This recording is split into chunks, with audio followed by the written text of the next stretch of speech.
We have Akanksha as the group captain there was pointing out that these particular positions were identified by the intelligence agencies to target through these strikes to cause maximum damage, and he's absolutely right about that. We're also learning is that the diplomatic enclave in Islamabad has not been spared when it comes to the counter-offensive. The Serena Hotel near the diplomatic enclave, one of the most posh areas of Islamabad, has also been hit by one of these strikes. So as I was pointing out, India striking extremely deep within Pakistan territory, be it the military, the commercial or the political areas or the political hotspots inside Pakistan. Even the diplomatic enclave in Islamabad, the capital of Pakistan, has now been hit by one of these strikes, are the reports that we are getting. So India punishing all levels of Pakistan society, from the military to the commercial establishment to even the political class. Oh, absolutely. I want to bring in Group Captain on that note. Group Captain, if going by the information that's been shared by our Security Affairs Editor, Mr. Manoj Gupta, there's other explosion taking place. In fact, the attack that's taking place in Serena Hotel near the diplomatic enclave in Islamabad, what does it speak? It's a very high-profile area you're talking about. Absolutely. In fact, I want to introduce our viewers to a concept called vertical envelopment. In a ground offensive, traditionally, all thousands of years that ground offensives have happened before the air came as one of the aspects of the offensive, is that you attack the fielded military force first. Then you came onto the walls of the fort where there was a ditch, and you tackled the crocodile and went into used probably a horse or a Trojan horse or something, and you went inside the fort, and then the fort fell, and sometimes it could take years for the forts to fall. That is the traditional way of attack. Whereas in air, we do something called a vertical envelopment. We don't go from outside to in. We go for the effect straight away, which is what we call the EBO, the effects-based operations. And what we do is we bypass the field of military force. We bypass all other protective covers, and we straight away go for effect. If you remember, Akanksha, the last straw that broke the camel's back in East Pakistan's operation, do you remember that? It was attack on governor's palace when governor and all the people gathered there. One MiG-21, there is squadron that I belong to, 4 Squadron Uriel. We went and hit the governor's house with one rocket. And that was it. Governor said, Bhai, bhago tum Niazi, jaake sign karo. So this is what the vertical envelopment does to you. And that is what I think we are going for now. If we have gone into the area that you're saying, the residential area, I'm sure there is a viable target there, which we would have hit. I hope it is not Munir or any of his chelas. But if that has happened, then I hope and pray that they are on the table tomorrow morning. I hope and pray again. If not, then it is going to be another bad night and another bad night and another bad night. Do not compare this with Ukraine-Russia war, people, and especially No, the that's true. Western. I totally agree with you. And if only the Pakistanis had a clear conscience, they would have perhaps not even started this entire conflict, given that the Indian External Affairs Ministry has made it amply clear that it was Pakistan that escalated the situation. But I'm sure all our viewers who are tuning in right now will also have one moot question. What is this going to lead to in terms of an escalation? And should we expect similar kind of attacks coming from Pakistan? Maybe. I mean, because they have such weapons, Kanksha, they have cruise missiles which are quite capable. Whether they'll be able to launch them is a very big question, but they have. Why do you say that that's a question if they can launch it or not? Why do you doubt the capability? Very good question again, Akanksha. I was coming to that. Some of these cruise missiles is tipped with something called tactical nuclear warhead. Will they use it or not is a very big question. Tactical nuclear warhead has got a very limited fallout range. It still is a nuke, mind you, 10 to 20 kilometers of fallout range. But Akanksha, that 20 kilometers, you can never use it till at least our great-great-grandchildren come up, because that full area is going to be full of nuclear fallout for many years. Will they use it or not? I don't know. But they have missiles like Rad. and they have missiles which they have got from China. Will they press that button? Remains a very big question. They are not NFU, no first use. We are no first use. They are not NFU. So therefore, them slapping on a tactical nuclear weapon All right. may not be a possibility, but is something that is lurking in the background. And if it's a Chinese make, I seriously have my doubts. But going to request you, Group Captain, to continue staying with me. Ayushman, I believe, is bringing us some more breaking inputs right now. Ayushman, what's the latest that you are learning? Is there any confirmation coming in from the Pak Army? More updates coming in on this counter-strike coming in from India. Akanksha, what we're learning is that top Indian government sources have said that no less, no more, only custom match attack is the strategy that's going forward, which means you target us, we target you. That is the message coming in from top government sources. The Nur Khan airbase has been targeted after Pakistan targeted the Pathankot airbase. So it's a tit-for-tat action that India is taking, but clearly India giving a lot more damage to Pakistan. Also, what we are learning from the Pakistan government, top sources in the Pakistan government also confirming that these attacks have taken place. They have admitted to the fact that India has targeted their assets deep into Pakistan territory. So that admission also coming in from the Pakistani establishment. A huge embarrassment for Asim Munir, who's anyway being criticized by not just the citizenry, but top politicians who have said that he's incapable of protecting the people of Pakistan. Now the Pakistan establishment, and we are learning, has admitted that India has struck deep into Pakistani territory, be it Sialkot, Islamabad, Rawalpindi, Lahore, the diplomatic enclave inside Islamabad, the Nur Khan air base, a critical military base that is operated by the Pakistan military. This is something huge when it comes to the entire offensive between India and Pakistan, where the Pakistan establishment has now admitted that India has drawn blood in this entire conflict. And also top government sources making it clear this is a measured response that's coming in from the Indian side. India also making it extremely clear, if Pakistan attacks, there will be a measured counter-offensive to any escalation coming in from the Pakistani side. If you are looking at kinetic warfare, Group Captain, I want to bring you in on the fact that, Ayushman just shared some very critical information that this is a tit-for-tat response coming in. India has avenged for that attack that took place at the Pathankot base. And we were all, waking up to this very disturbing information of how India's military installations, whether Udhampur or Pathankot, all of them were being targeted by Pakistan. And today, this is a befitting response. And as Ayushman was saying, a reminder to Pakistan that, they will be served a response in the way they carry out their own attacks against India. Absolutely. In fact, I feel very sad for Pathankot because I served there for 3 years. I was a frontline fighter squadron flight commander in the mid 2000s. And like I was saying previously, it's very, very close to border. And it already faced one brunt. If you remember, we had a Pathankot terrorist infiltration. That time we didn't do much against these people, but today they got the medicine of what they've been, doing. And I slightly, Akanksha, beg to differ on the tit-for-tat operation because they sent only pav kilo ka bomb, we sent 2,000 pounder bomb. So there is, it's more tat than what they did to us is something, I want to make our viewers happy about. We've said thus and no more. If I can hit Nur Khan, I can hit Bihari, I can hit Sargoda, I can hit any base I want and I can hit it simultaneously. That's a very, very critical piece of information for all our viewers who are perhaps not so well versed with these locations. And since you've served, at Pathankot, and I'm sure you, as you also talked about the importance of Nur Khan Air Base, give us a sense of what are these locations, how critical they are, and what is the feat that we are looking at? Because remember, as you said that that also indicates that we can go deep inside enemy territory. Absolutely, and this is ये तो trailer है Akanksha. Picture तो अगर if they want to see the whole movie, picture तो अभी बाकी है. But बशर्ते कि उनको टिकट लेनी पड़ेगी. But be that as it may, see, we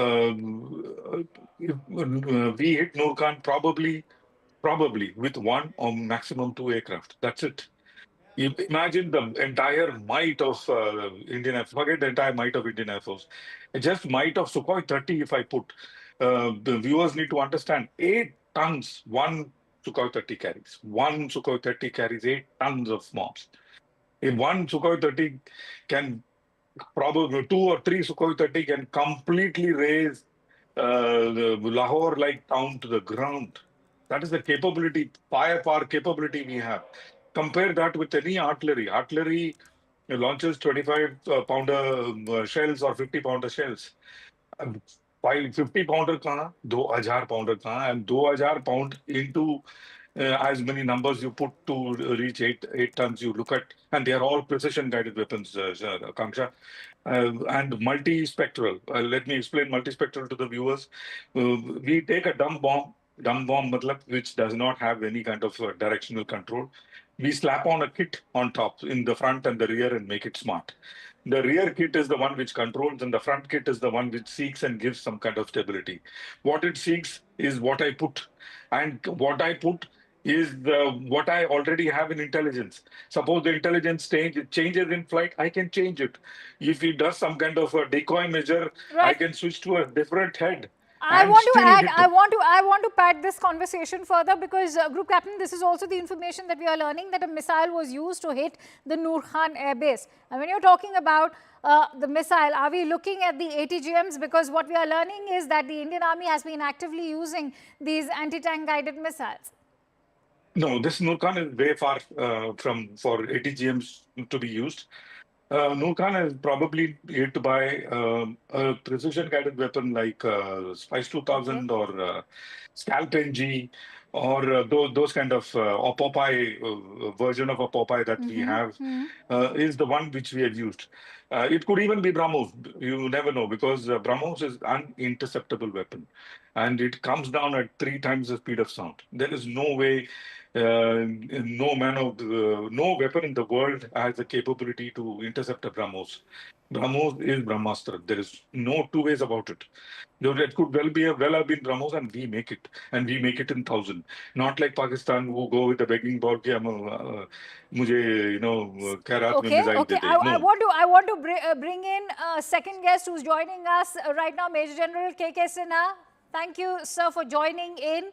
It does seem like a day of hope for India right now, and this is going to be, we've hit them, and we've hit them really hard. Major General Sinha, if you can see that explosion that's taken place at Nur Khan Air Base, what is your assessment of this explosion?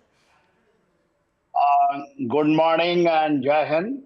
I think it is a very good note on which I think I just got up after a very late sleep. Very good because 6 air bases and places starting from Saddar, that is Islamabad, up to Narowal. It is quite deep. These are the heart of Pakistan. We are actually attributed on this. They tried to hit our military installation at Udhampur and Pathankot. Yes. It is on, it is actually in response to that. And the response is, I think, it is, in my judgment, more than 100 times what they try to do it. They were trying to hit our areas, thinking that they are just trying to provoke us. What happened on 7th and what happened today? These are something on 7th when it started, 9 places hitting in just 25 minutes, unprecedented in the complete I have seen in the global history of military strike on anywhere. A very precious in 25 minutes. And today, if I have just tried to understand and seen the spread and going exactly pinpoint and also trying to, we have taken the photographs. I think it is a great, it is not a part of escalations, but I think we are just giving it back if they want to climb the ladder and try to escalate from that side.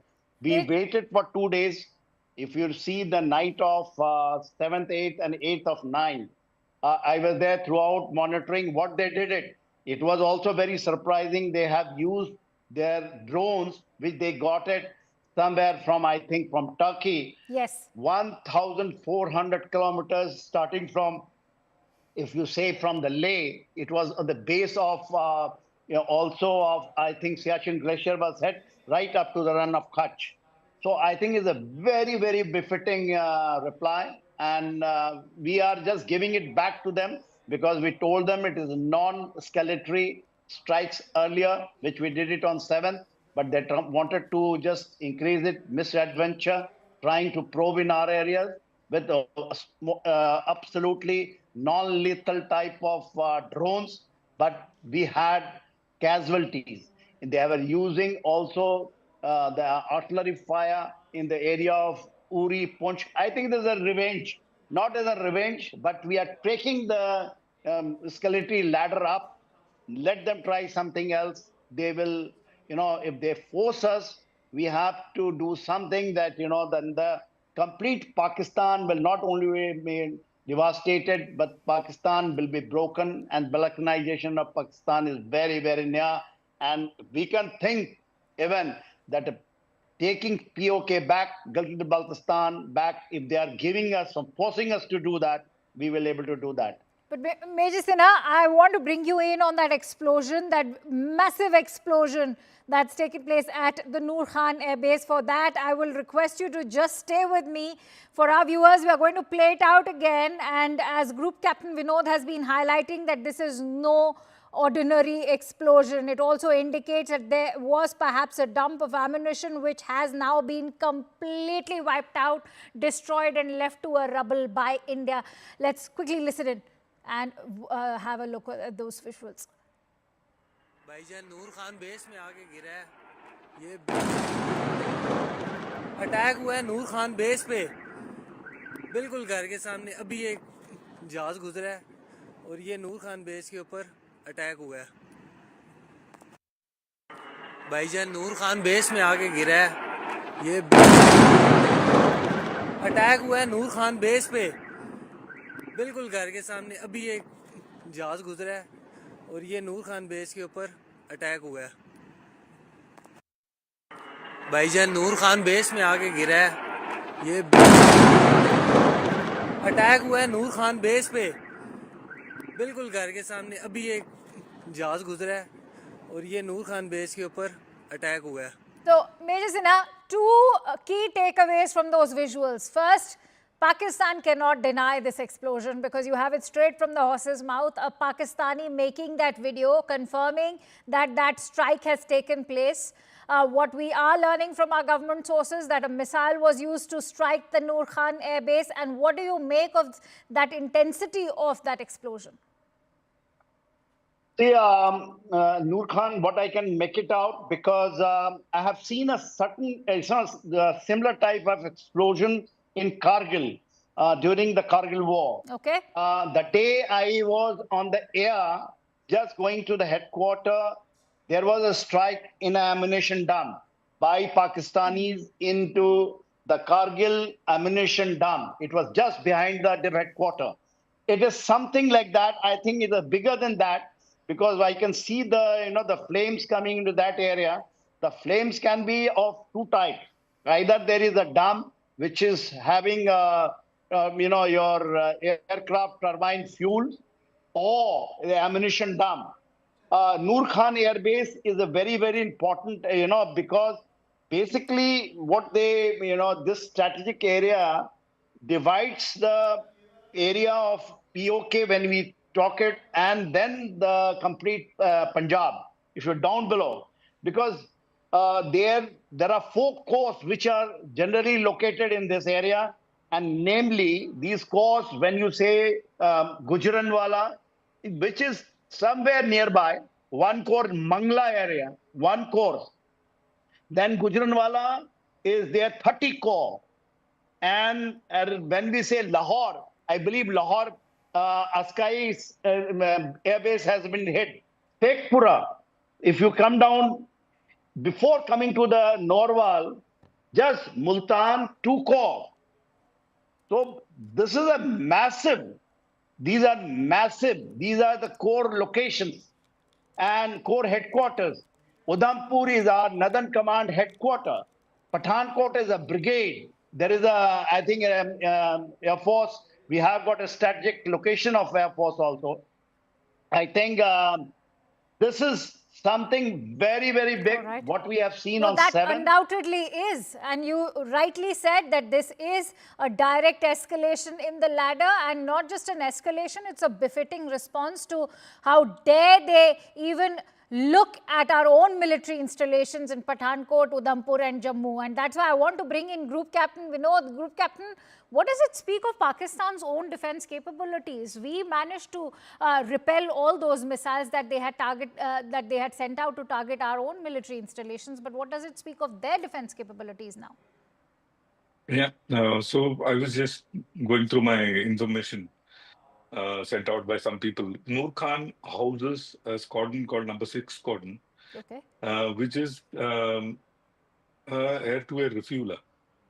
Oh. So it could be an air-to-air refueler, and that is a strategic target. And you have very few of them. We'll have to wait till we get more information, Yes.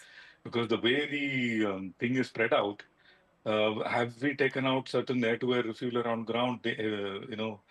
Is something needs to be seen, and it also houses another very sorry, strategic squadron called 12 composite squadron, and a 10 squadron, which is your electronic intelligence squadron. Oh. They operate an aeroplane called Phenom 100, and if I'm not mistaken, the Gulfstream 4. So these aeroplanes that we see flying all along the border, gathering intelligence and snooping into Indian territory with cameras and electronic intelligence equipment, are the ones operating out of Nur Khan. And like I said, the 10 squadron, which is MRTT, which is the tanker transport squadron, also called the Bulls. So these squadrons are established in Nur Khan. So very, very strategic base. If we have got the air-to-air refueler, I will be extremely, extremely elated, because then the F-16s and other aeroplanes have no extended stay and no extended range. That severely, severely limits them. The counterattack could be in one of our bases in Chandigarh, Agra, or somewhere else. Okay. So that we need to be worried about. And that's But exactly what I'm going to be discussing. Nur Khan is really big. Right. Can I ask one question from Group Captain Sure, Vinod, Major please? Sinha, sure. In fact, I have to Yes, quickly sir. go across to Ayushman, who's joining me live from the newsroom. But before I do that, Major Sinha, perhaps you can pose your question to Group Captain. Yeah. Good morning, Vinod. Good morning, sir. Very good morning, and very good. We are meeting on, of course, on a TV channel when something very spectacular has been done by our brave Indian Air Force. Because I heard, a passerby or someone who's there, he said that some aircraft came. He is saying he can see an aircraft coming in that area. Is it, we have sent our aircraft over there, or it is just a BrahMos? We have, tried to stick them with the cruise missile. Just before you joined, sir, I was telling Akanksha, just before you joined, it could be BrahMos, because that is the one which has a jet engine, and rest of them does not have a jet engine. It has a boost phase, and thereafter it only glides down. And Major Sinha, information that we have received is that this is a missile attack. Okay. So MRTT is, I'm putting my money on MRTT, sir. MRTT may have been on ground, the tanker transport aircraft, and I pray and hope MRTT is gone. And that is severe blow on Pakistan. All right. So we have not intruded the airspace of Pakistan. So your judgment is that we have not crossed the airspace of Pakistan. Absolutely not. Okay, I believe Absolutely Ayushman has some more optimistic updates for us. Let's quickly go back to Ayushman. Ayushman, please go ahead. Akanksha, we're getting more information. It's not just the Nur Khan airbase that's been targeted by the Indian forces. The Shorkot Rafiki airbase is also under attack inside Pakistan. So Indian projectiles are also taking out those capabilities of the Pakistan military. But the Indian government also making it extremely clear when it comes to this counter-offensive that's coming in from the Indian side. Top government sources are telling CNN News 18 that initially the Pahalgam attack was an attack against innocent civilians, but when India launched Operation Sindoor, we didn't attack Pakistani military installations or any civilian areas. Pakistan attempts since yesterday, this is what top government sources are telling CNN News 18, were criminal acts since Operation Sindoor. They also attacked Indian civilian areas. Their crime list is very big, and Indian government sources making it very clear, India is making only a custom match attack. If you attack us, we will respond in kind, is the pitch that is coming in from top Indian government sources. They're saying that while initially they were targeting only the terror launch pads, Pakistan has escalated this entire offensive into targeting military bases as well as certain civilian areas attached to those military bases. So India making it extremely clear, if Pakistan moves up the escalation ladder, India will respond in kind. What they are using, and the term that top Indian government sources are using very frequently, is custom match attacks. Yes. And that actually, is the big differentiation if you were to compare it with the whole analogy of calling it a tit-for-tat one, which is something Group Captain Vinod was also saying. And Group Captain, I want to bring you in on that note. The messaging behind these attacks, before I get into the significance of the Shorecourt Rafiki Air Base, I want you to shed light on the greater messaging as has been shared by Ayushman, inputs coming in from our Security Affairs Editor, Mr. Manoj Gupta, who's gone on to bring us this confirmation from government sources who have said that terror dens were attacked by India, but they chose to attack our military installations and our civilians and civilian infrastructure. Absolutely. In that morning, in fact, I was with Zakar, Rahul and Anand. I was saying the same thing. What is the matching target on Indian side for them to attack to save face? There is none. There is none, Akanksha.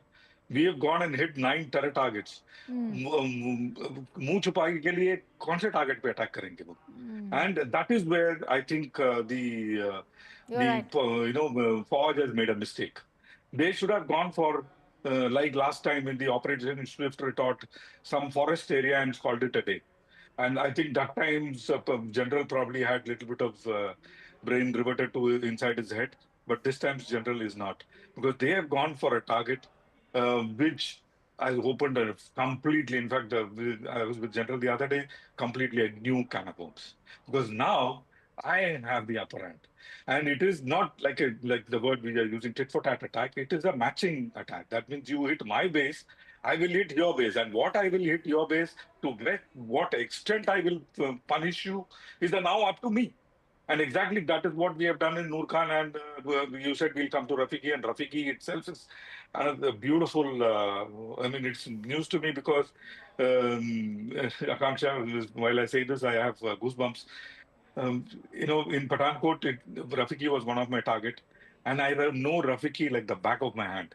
If you put me blindfolded in Rafiki, I know exactly where is what and how I can. Then go ahead. Maneuver Go ahead. myself Go ahead. into. Shed light on why this has been such a critical target, and what is the significance behind targeting the Rafiki Air Base.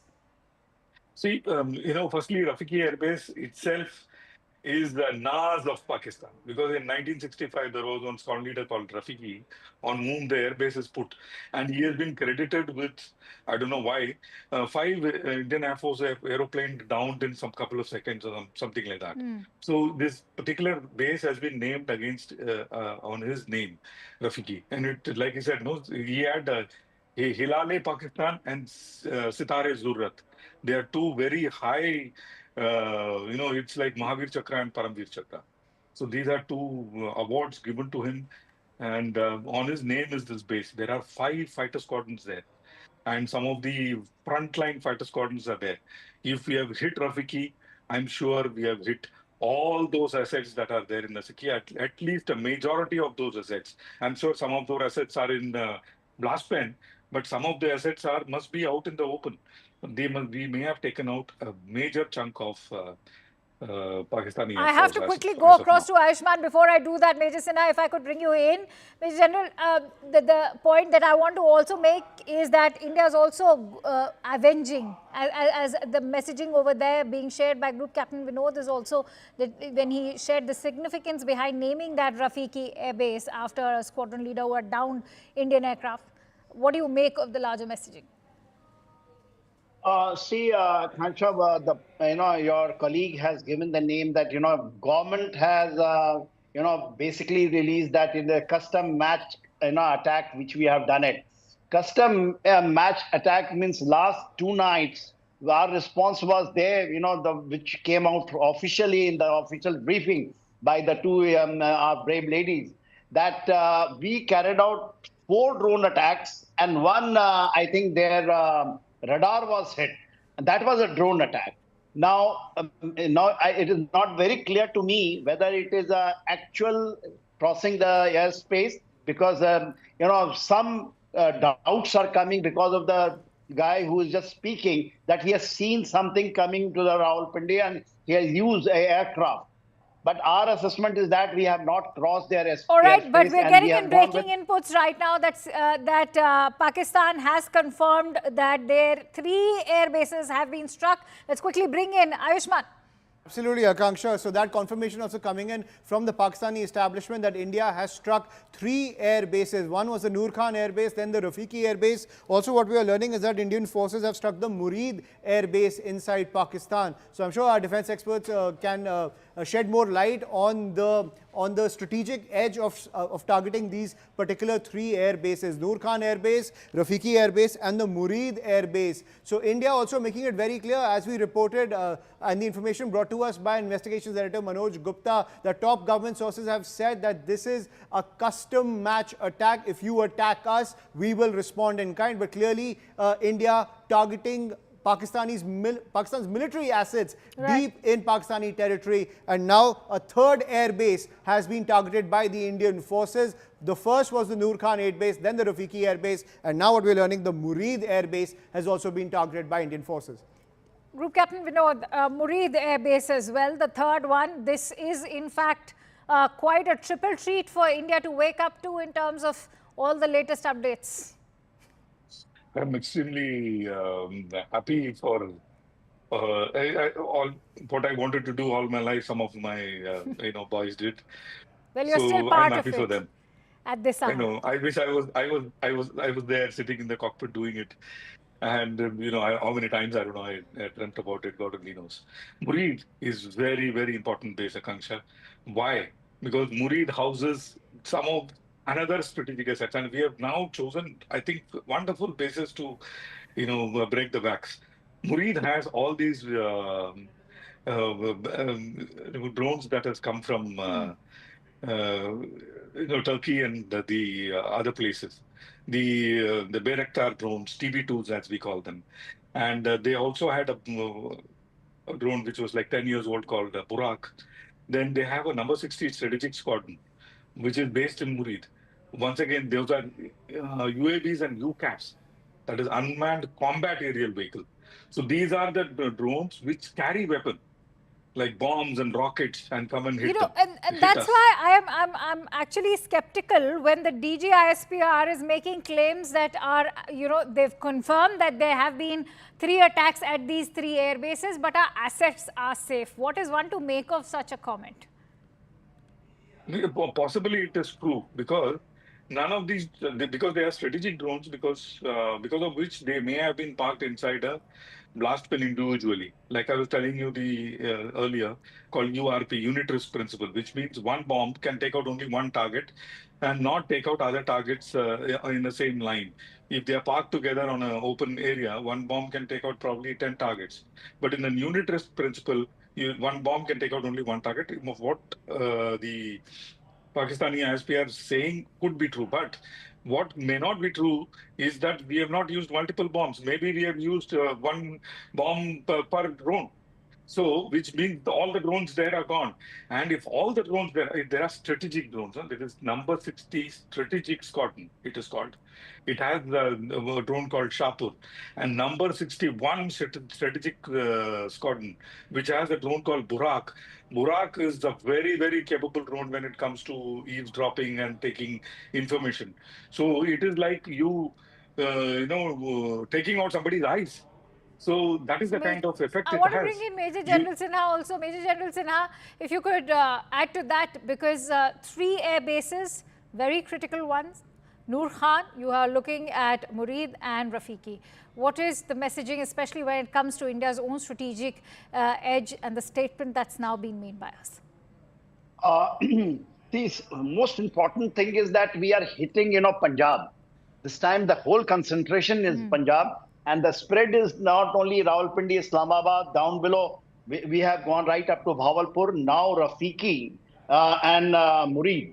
These areas, when you hit, and if they are confirming, DG ISPR is confirming 3 areas, we say, okay, 9 out of 6, which we are saying, even 3s are hit. But he's saying his assets are intact. I think, they will give this type of, but what the visual I can see, it is a massive attack. Yes. Massive attack. It is only single BrahMos or a single missile or is a multiple missile. That has to be seen. And you will see that, when you carry out the damage analysis of that area, these are strategic bombing. It is not a strategic, hitting. It is not a hitting a target which have got tactical. It has an operational and strategic level we have taken the things. See, there are 3 levels on which the things happen. When they Okay, we seem to have lost that audio connect with Major General, but let me quickly go back to Ayushman, who's in the newsroom with some more updates coming in. Ayushman, what is it that you're learning in terms of how this entire attack was carried out? Absolutely, Akanksha. What we're learning is that top government sources are saying that this is simply the second phase of Operation Sindoor, and this is the big piece of information that's coming in, brought to us by our investigations editor Manoj Gupta. Air-to-surface missiles have been used by India for this attack. Air-to-surface missiles, very advanced technology when it comes to missile strikes used by India. The ordinances that are being used by India are extremely advanced. It's an air-to-surface missile that is being used by the forces to target not 1, not 2, 3 crucial air bases inside Pakistan. The Murid Air Base, the Rafiki Air Base and the Nur Khan Air Base. Also damage has been reported in Rawalpindi, Lahore, Islamabad, Sheikhupura, Sialkot and Narowal as well. And all of these areas are seeing a lot of damage in crucial military centers as well as near some civilian areas as well. The diplomatic enclave inside Islamabad also taking a hit. But air-to-surface missiles being launched by the Indian side, that is the update that's coming in. That's a big update coming in. I want to quickly bring in Group Captain Vinod. Group Captain Vinod, that's, I think, a massive update and insight that gives us an understanding of how India's resolve stands firm and is also being, in fact, fortified further by the kinds of these air-to-surface missiles. We have the BrahMos, as you were rightly also guessing. Take a moment to sort of weigh in on the other ones like Rudram, the Dhruvastra, the Nirbhay, and also shed light on their importance, how they are used for various ground attacks. Absolutely. In fact, I'm sure it is one of my squadron who did it, the 7th Squadron Battle Axis. If it is Battle Axis, then there is another beautiful weapon we have called the Crystal Maze. It is, again, a wonderful weapon. I've trained with it a lot. And I mean, as I say it, I'm extremely whatever. So I know it's an emotional moment for you. Yeah, it's an extremely emotional moment for me. So, and as I can, as you were talking to General, I was trying to zoom into the image. I can probably see an aeroplane burning. Tell your team to probably freeze it and have a look at it Okay. and do your own forensic analysis. Little off the shelf or off the cuff forensic analysis or back of the envelope forensic analysis that I can see is that it is an aeroplane burning. It could be a C-130 or it could be MRTT. Whatever it is, it's a great asset that is out of Saklala and now called Nur Khan, a place where Right. Indian Air Force has a Right. lot of history in this space.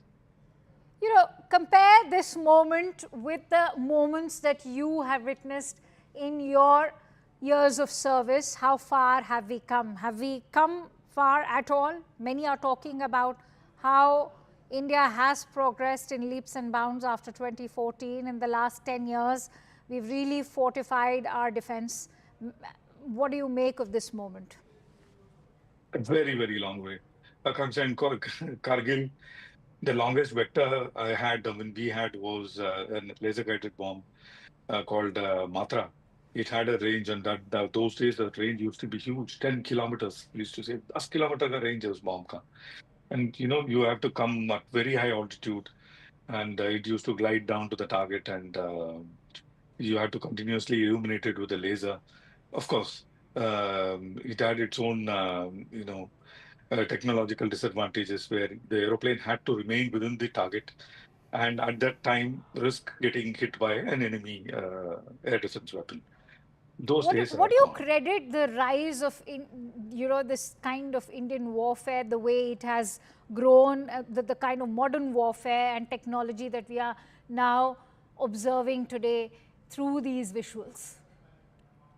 Great question, Akanksha. We start the Air Force, not many people know, started with Chanda.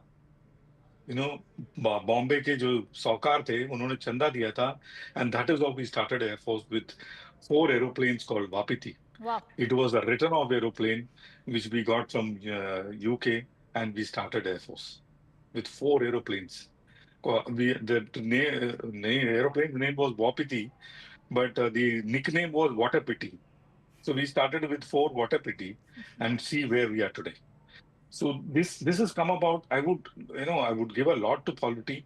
I would give a lot to money allocated to get this technology, but this has come about, Akanksha, because of real, farsight of the leaders of Indian Air Force in the yesteryears, the Deputy Chief of Air Staffs, because those are the people who sit down, and mostly Deputy Chief of Air Staffs that we have had have test pilots who traveled the world, who knew what technology was available, where it is available, and how to get it. So those are the people I would give credit to. The first of the long range vectors we got were cruise missiles. Then we started developing on our own. And we have such exceptional missiles which can go 600 kilometers, Right. which means I can go across Pakistan and hit another country without Pakistan even coming to know of it. And that kind of capability I possess today. Thanks to such great leaders that we who had that kind of vision, and the benefits of it, which we are reaping today without even crossing the line of control or international boundary, we are getting the effect that we desired, that otherwise we wouldn't have got by crossing the boundary. So Absolutely. Major General Sinha is back, as I can see, sir. Thank you for coming back. And Major General, what do you make of these visuals when we were just discussing, Group Captain Vinod and I, the kind of defense preparedness and our own offensive capabilities also. How far have we come today as far as Indian government's own defense preparedness is concerned, if we were to go by the visuals that we are viewing today? Kansha, the game changer is from 2016. Even in Air Force is concerned. 2016, I think, we have been fighting. Even I think Vinod, I don't know whether he was there, he was there in service, but I was just 2019. out from service, and not lot of TV debates on which the Rafale, when the Rafale was government to government contact was there. I think, the whole, even in the media, there was a big divide saying that, we have gone for a wrong thing first, and then saying that it is government to government, there is some hanky-panky. And the many people who are from services, they were talking about. Today is a game changer. Rafale, just see how many squads we have added. And the capability which we have got is unimaginable. The second thing which I want to bring it out, that from in that time onwards, maybe 2012, because I was ADG infantry, looking after the major assets, and also we were going to the government that time, and on file it was written in 2012 that there is no money. No money for anything, not bulletproof jacket. Today, can you imagine that we have got integrated two-layer air defense system, which 3 years back, even the drones were coming and hitting our Jammu air base. And drones came, we were not able to shoot down. Today, with L-70 air guns, we are shooting them down. You are not even crossing, because I was asking, have we crossed the airspace? Now, Vinod is a very experienced and a very veteran pilot. I know him, and a fighter pilot. He confirms me. I think I get that full validation that we have not crossed. We have, but it is air to surface missile. It Yes. means that aircraft had been used, and from our area, it has been actually. Then when you go up in the air and launch, it is give you a very high precision, strike capability. And hitting, if it's true, even the DGISPR is saying that the Rawalpindi, Nur Khan Air Base, the Rafiki and Murid, if they had been hit, I think even 3 has been hit. Lahore Air Base means I do not know whether it is a Lahore Air Base or they are talking about Sargodha, because it is just behind and east of Lahore is Sargodha. Sargodha was the major target, where it was Air Force, Indian Air, Mighty Air Force has a free fall all at Okay. Sargodha. Okay. And that is the history. When you say Sargodha, there is a movie on this. Sargodha airfield strike. All right. So I think the history is being repeated. Major General, stay with me. I'm also joined in by Major Manik M. Jolly, who's a defense expert. Major Manik, your thoughts, first of all, on this strategic victory that India has had with the destruction of these 3 air bases. Excellent. I mean, why is everybody so serious? We should be very happy. This is a successful hit. I was clapping. Right? Yeah. I was clapping just before you came. I was vocal up doing with this. I was vocal up with the great news. So good that we see the whole, since yesterday, past few hours, since yesterday, as the evening progressed, these guys have been sending swarm drones continuously towards us. Right. Whether they are probing, whether they want to hit, whether they carry explosives, the air defense has been actively, dropping them off. We had a complete wall around the borders, and they were maybe when you send a swarm, find 1% on something and get in. But we did a fantastic job. But what I heard that there was some intercept near Sirsa, which turned out to be serious. And obviously, we know as much as we also hear on media. Do not have any insider information. But going by you, even if there was an intercept, or even this was swarm happening and these guys were just not stopping it, I think a major message was required to be sent. And this is that kind of message which says, we will not get down to your petty level of sending swarms and this and that. We will hit once, we will hit hard. So just keep imagining this, that you take one step, the way that we see in Hindi. So this will be the answer from our side. Well, and absolutely. taking out, yeah. And Major Manik, a moment to also reflect on the statement that's come in from the government sources to CNN News 18, who've said that this is going to be a custom match attack. It has been a custom match attack. Exactly. And yesterday late night on CNN only, I was saying, somebody was asking about what do you see this going on. I said, what is going on is India is standing as a tall, powerful chap, You even try and scratch me, I'll give you a punch on your nose that you'll keep bleeding for 3 days. And you keep again do that, we'll again do that. The mere quantum of how we are going to reply, that is the message we want to send. That you send one drone, we will take out your 3 air bases. That should ask them to calm down a little and start reflecting on what India wants from them, how they need to now behave. So it's a fantastic thing that has happened today. Group Captain Vinod, if I could bring you in on, all our viewers who may perhaps gain a lot, if you could shed light on perhaps the significance of the air-to-surface missile that has been used. We don't know exactly which one has been used. You did place your bets on BrahMos, but it could be Rudram, it could be Nirbhay. What is it that your hunch tells you? But of course, what a major milestone this has been for India as far as our own defense capabilities and offensive capabilities are concerned. It could even be a weapon called crystal maze, made by a country to which Pakistani cannot go because the Pakistani passport says to all countries except Israel. So it could even be Crystal Maze. And I am placing my bets actually on Crystal Maze and my squadron, which is 7th Okay. Squadron Battle Axis, who has done this. And if it is so, which we will come to know many weeks down the road, I'm extremely proud of the boys. And like I was saying, Kamsha, I think it is the MRTT that is gone. The more and more I'm looking at the visuals, and more and more I'm doing some kind of a, armchair forensics, which is, I don't know whether it is right to do or not. But the fact is, something of importance, either a C-130 or a MRTT, that is a refuel aircraft, is gone in the visuals that we are seeing, which is of Chaklala in 2012 or 13 or something. They changed it to the base called Nur Khan. Nur Nur Khan Khan. was there, I think, the second or first or second air chief. उनके नाम से ही रखा. So that time I was still in service, and answering the general's question, very, very thankful to God.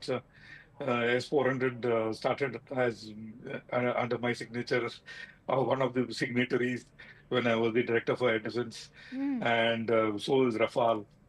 So very, very thankful. In fact, last day of my life in the Air Force, I was briefing very Rajnath ji on Balakot, because we were one of the architects of Balakot. So extremely, extremely thankful that like all of us have lived a life which is worth living all over again. And No, I again and totally again. understand your emotions today, and I join you in that moment of pride as a very proud Indian today. But Major General Sinha, if I could bring you in on the major defense acquisitions that India has made in the last decade.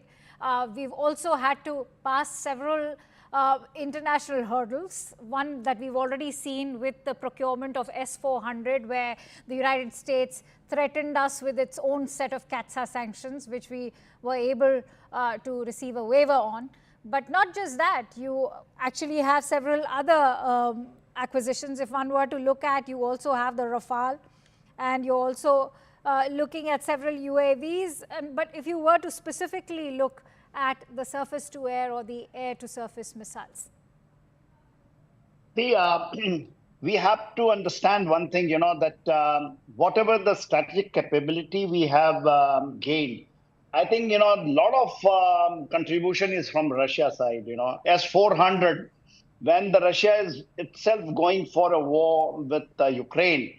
Even just before that, Putin came and he signed in hurry and just left.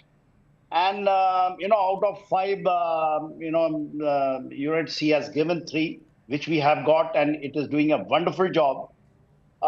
Second thing that, in spite of the pressure, that time, even Donald Trump was there, he was threatening.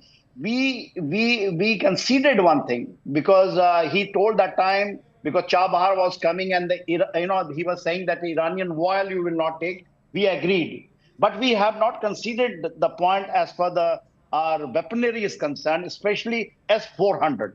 Binod says he was also the signatory of that. I know a gentleman who was the DG, because I was also ADG infantry. He was a DG, air defense regiments of part of our army. He has a great contribution, greatest contribution, because the integration of air defense system with matching, it is Barak 8 has come. Can you imagine Barak 8? Barak 8, yes. Barak 8 has come. IGLA has just, before this thing we have started all this, what we are doing it, IGLA, a new generation has come from Russia when they are fighting. See the supply. I will not name it because it will not be ethical to say what we are getting from Israel, but we are getting a lot of things from Israel even now. Americans are giving. Yes, so, and that's why this point becomes very critical at a time when Donald Trump is very keen on increasing our defense procurement, especially when it comes to New Delhi looking towards Washington. But what does it speak in the current scenario where we've seen how the Russian make, the French make, or even say the Israeli makes are also being equally good? Yeah, the French one, which I say, basically the Rafale part of it, well, actually it is totally conceived, done government to government from 2016, and then, the way it has come, we have seen the flying of Rafale in India, and then getting operationalized, when there was a face-off. Galwan, that was the northern border, we had a face-off with Chinese. When it landed in an area, and record time, it takes a lot of time to actually, when you put an operationalization part and integrate with your own system. It is not a joke in war-like conditions, because what was happening in the northern borders that time, Rafale getting integrated. And now when the Rafale is attributing everything in Western Front, especially in these areas you have been naming, I'm amazed. I'm amazed because we all understand, because all three of our people are sitting, it is not done in a record time like this. It is not possible. And then integrating, if he's saying that BrahMos has been, so if air to surface missile, is it BrahMos from the air platform has been launched, Vinod? Possible, sir, from a Su-30 or a critical maze from Mirage 2000. All right. Okay. We are awaiting confirmation on that bit. And I can see... I'm just guessing. Okay. I can see Stephen Golub, and who is an international affairs expert, has also joined in. Good to see you, Stephen. But I'm going to come to you in just a bit. We're getting in some very critical breaking inputs. Let me quickly bring our viewers up to speed as we are learning that, in fact, intelligence sources have told CNN News 18 that Pakistan fired 6 ballistic missiles at Punjab, at the state of Punjab. 6 ballistic missiles were fired by Pakistan. All have been intercepted by Indian forces as India continues to expose Pakistan's propaganda offensive against India, because the DGISPR has claimed that India fired 6 ballistic missiles on its own Indian cities in the Indian state of Punjab to target the Sikh community. So if you can see the kind of rabble-rousing that they're trying to do, also trying to stoke communal tensions within the country, that's already started. Top government sources also saying that Pakistan is stooping to a new law to create communal divisions in India. I take that with Ayushman. Ayushman. Akanksha, so it seems that the misinformation campaign also continues from the Pakistan side as India is hitting back at Pakistan. Remember, attacks have been launched on 6 big Pakistani cities, including 3 crucial air bases. And this is the pitch that's coming in from the DGISPR.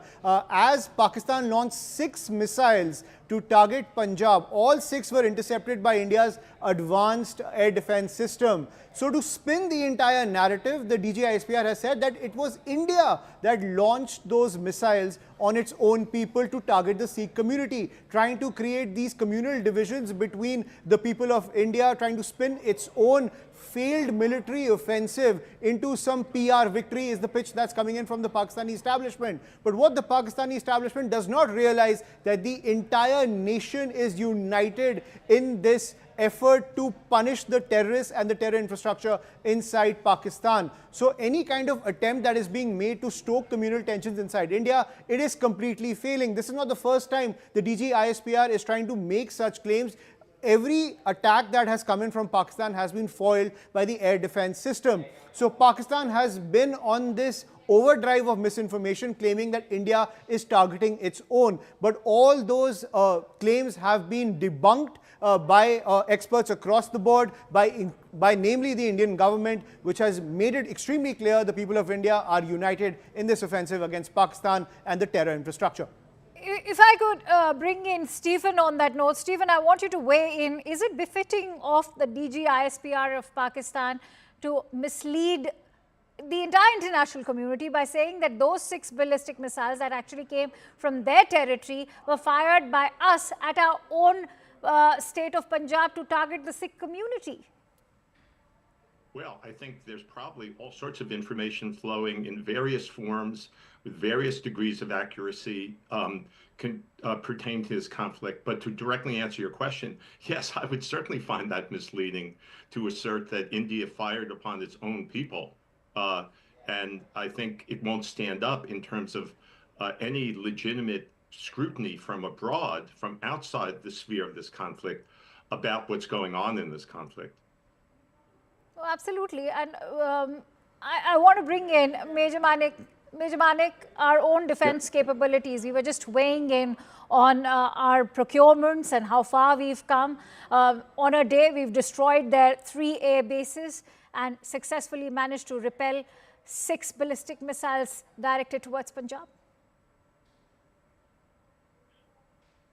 I couldn't hear the last part of it. Can you please repeat that? Major Manik, my question is about when we are talking about our own defense capabilities, after destroying those 3 air bases, we are now looking at 6 ballistic missiles directed towards Punjab, which have been successfully repelled. Oh, yeah. So the funny part of that is that Pakistan is, making claims that we fired 6 missiles on our own citizens, and 5 of them actually landed. 1 was destroyed. Whatever lies they are saying. So the thing is, they are trying to cover up the solid wall of Indian air defense that we have. They fired 6 missiles towards India, Punjab. We brought them all up down. For them to save the embarrassment of how bad they are at waging missile warfare, they're trying to cover this up.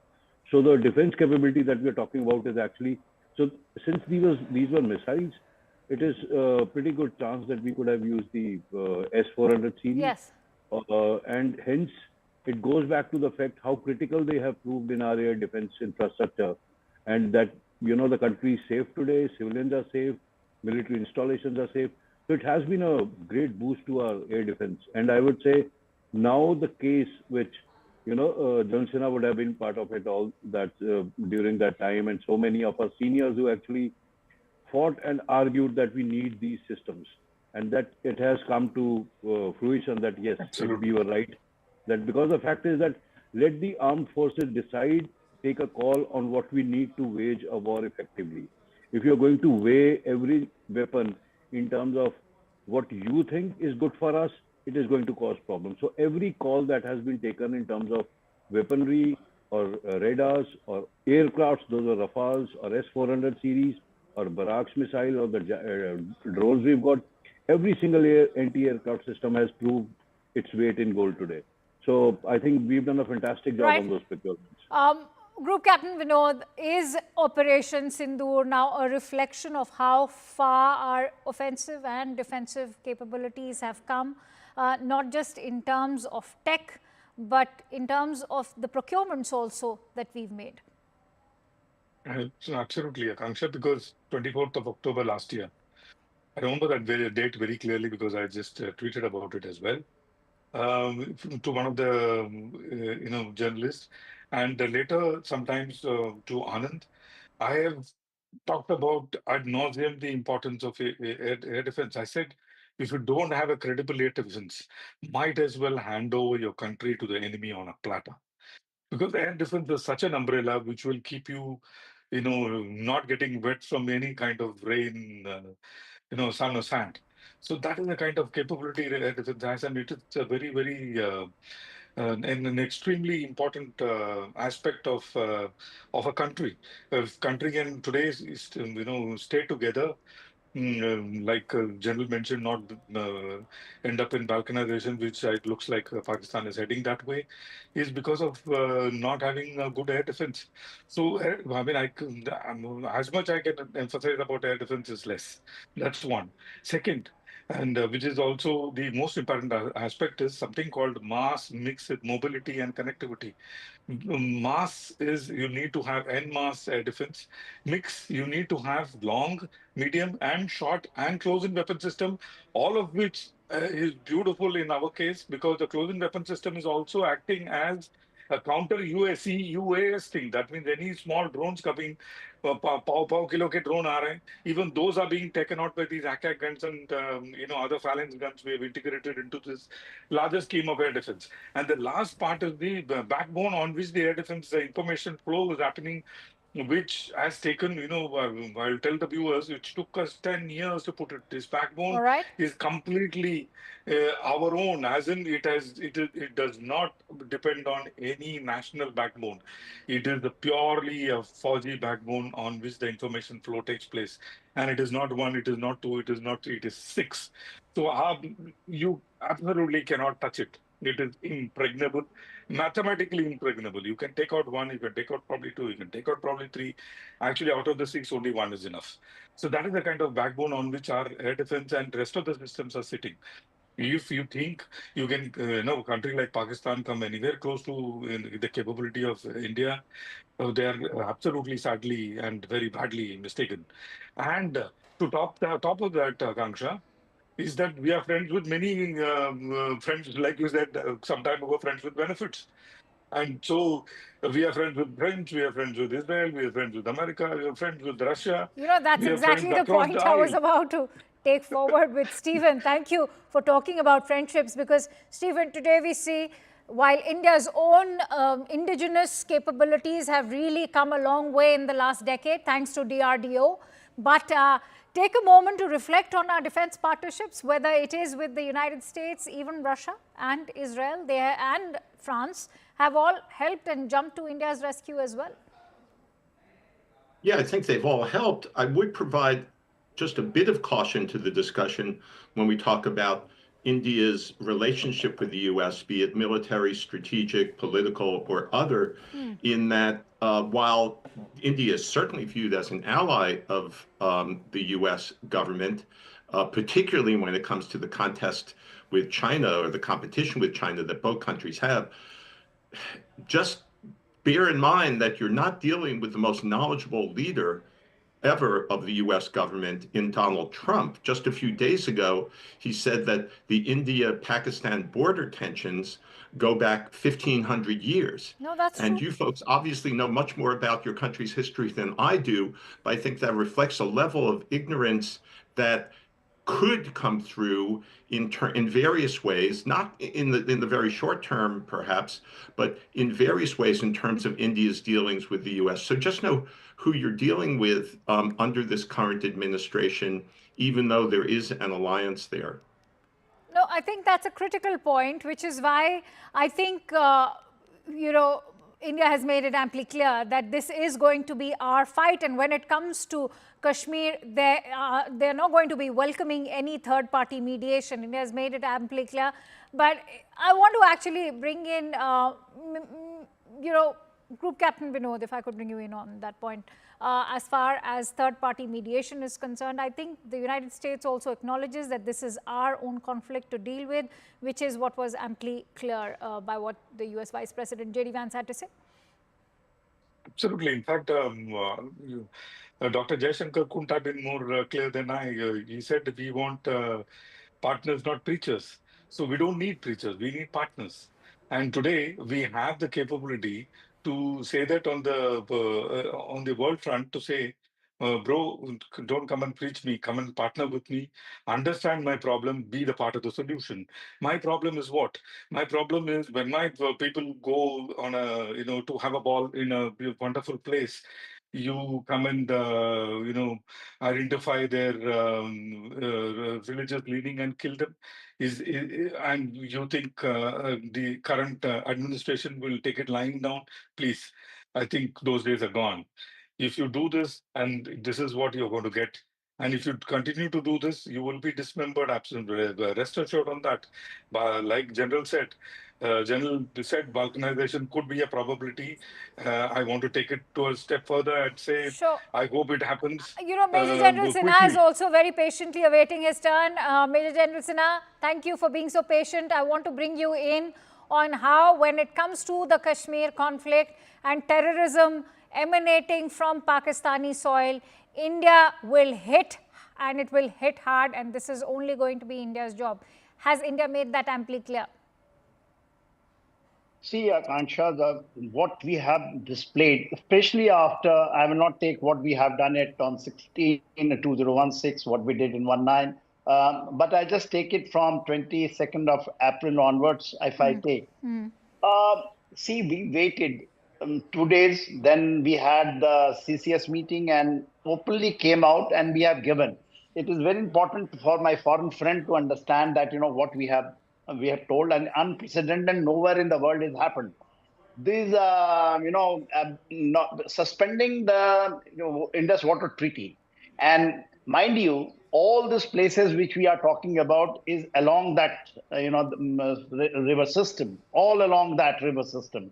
All those places are being hit. See, it is not, no one has able to do it. No one. Even no one has threatened. And we have done it. It started on 24th onwards. And today we are here on 10th, I think, May. No one, no power. Even they have pointed a finger and we are doing it. We have stopped Chinab. We are doing Jhelum. I'm just saying, because you asked certain question and we have got a foreign guest sitting with us. Yes.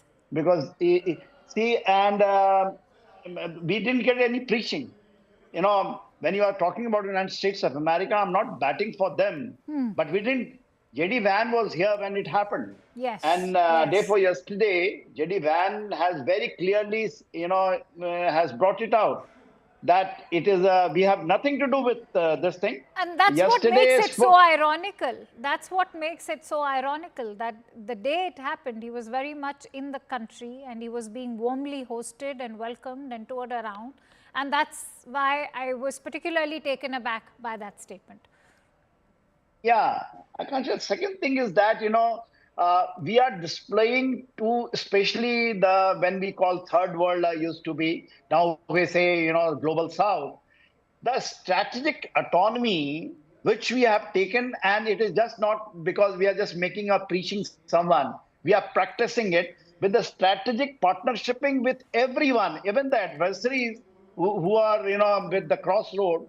We have got strategic partnership. Russia, proven partnership. United States of America, in spite of that Chabahar, because they had some concern in Chabahar, they wanted that India should leave it. India has done, finally we have got about 99 years commitment over there. And I think it is coming into that way with Iran. Sure. We are able to do it.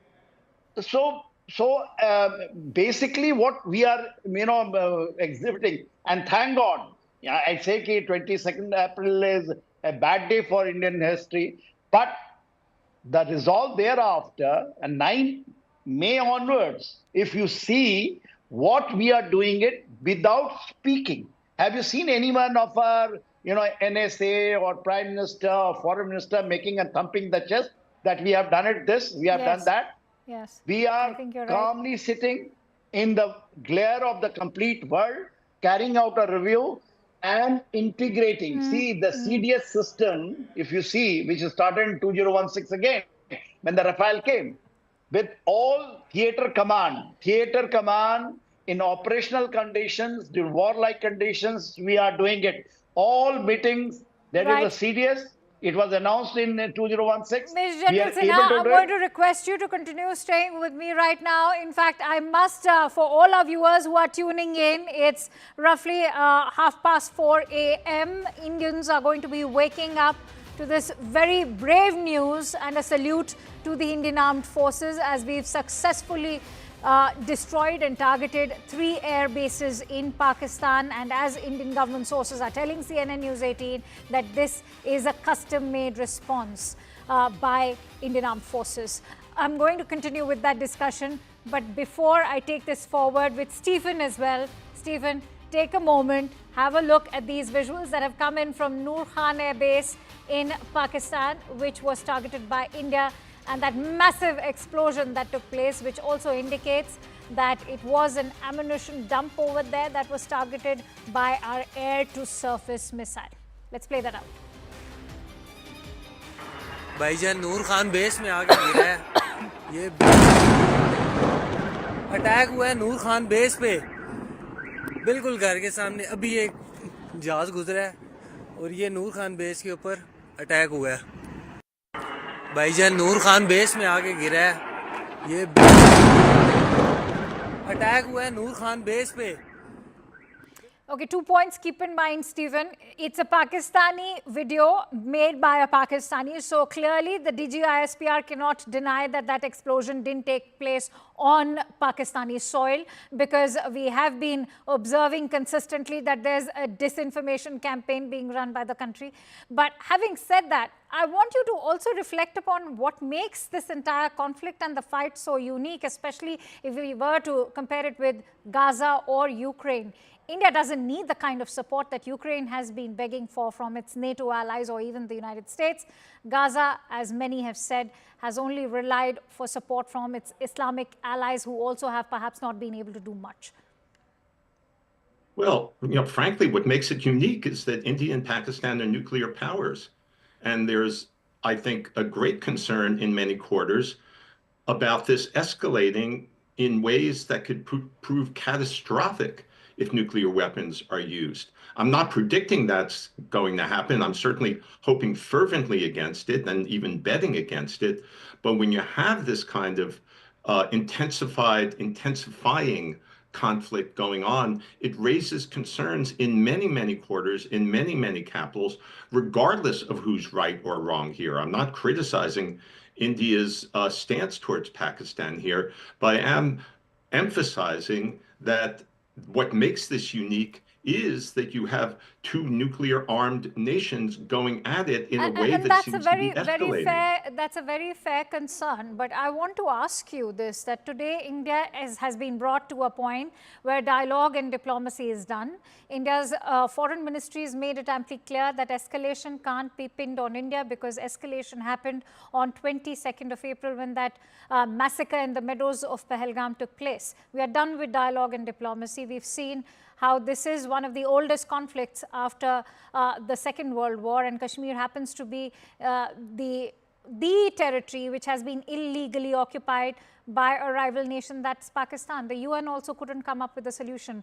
How does one then address the problem of terrorism? Stephen. Well, you address the problem by trying to provide all sorts of disincentives, which is obviously India's aim here. I will beg to differ in the notion that dialogue and diplomacy are permanently done. If they are done, then we're in really a hopeless situation. Sooner or later, India and Pakistan are going to have to get back to talking with each other, even if the talk is harsh and even if the disagreements are run really deep. The alternative to dialogue and diplomacy is ongoing, escalating war. And I don't know whether you can simply count, even if Pakistan backs down, which I guess is the hope in your quarters and many parts of the world, they'll need some kind of a fig leaf that could be offered by dialogue and diplomacy. So I really, as I said, want to push back against the notion that those avenues are done, because the alternative to their being done is very dangerous. And that's a food for thought as well. Group Captain Vinod, have we reached a point of no return? And as many would say that now, if India has entered this conflict and has resolved to destroy those terror camps, then is it time to go full throttle? Absolutely not. In fact, at every point in time, and just want to disagree with Stephen. Stephen, at every point in time, we gave an exit. We are calling it the off-ramp. At every single operation, including this one, we have the capability to do Nur Khan into 10 on all the bases, air bases, as well as the military bases in one wave. That kind of capability we have possessed today. We did not do it. We don't, a broken up or a balkanized Pakistan or with refugee crisis at our back door is not something any country would want. We absolutely do not want that, and that is why our talks have been, our speeches have been measured. Quick point about how mathematically incorrect these generals are. How can I fire a ballistic missile? Is called a ballistic because it takes a ballistic path. That is why it is called a ballistic missile. How can I fire a ballistic missile which will take a ballistic path and come and drop on my own head? It is mathematically impossible, isn't it? And how can I do that? They should use some kind of brain, isn't it? For a 1,000-kilometer range missile, the minimum range at which you can hit a target is something like 300 kilometers. Well, anyway, that is the... But Stephen, if I were to bring you in on that diplomacy bit, Stephen, I know it's not going to be about settling scores and it can't be brought down to doing the maths, but what is your assessment when India actually embarked on this entire Operation Sindoor? Because India went for the kill as far as 9 terror camps are concerned. Those 9 targets were not military installations. They were not civilian targets. They were 9 terror camps. Pakistan could have just left it at that. So I'm sorry, what's the question? So the question here is, what is Pakistan doing by retaliating now? If it is not concerned with terror camps that are, very much bred on their soil, but if it's not concerned with those terror camps, then there's perhaps no need to retaliate.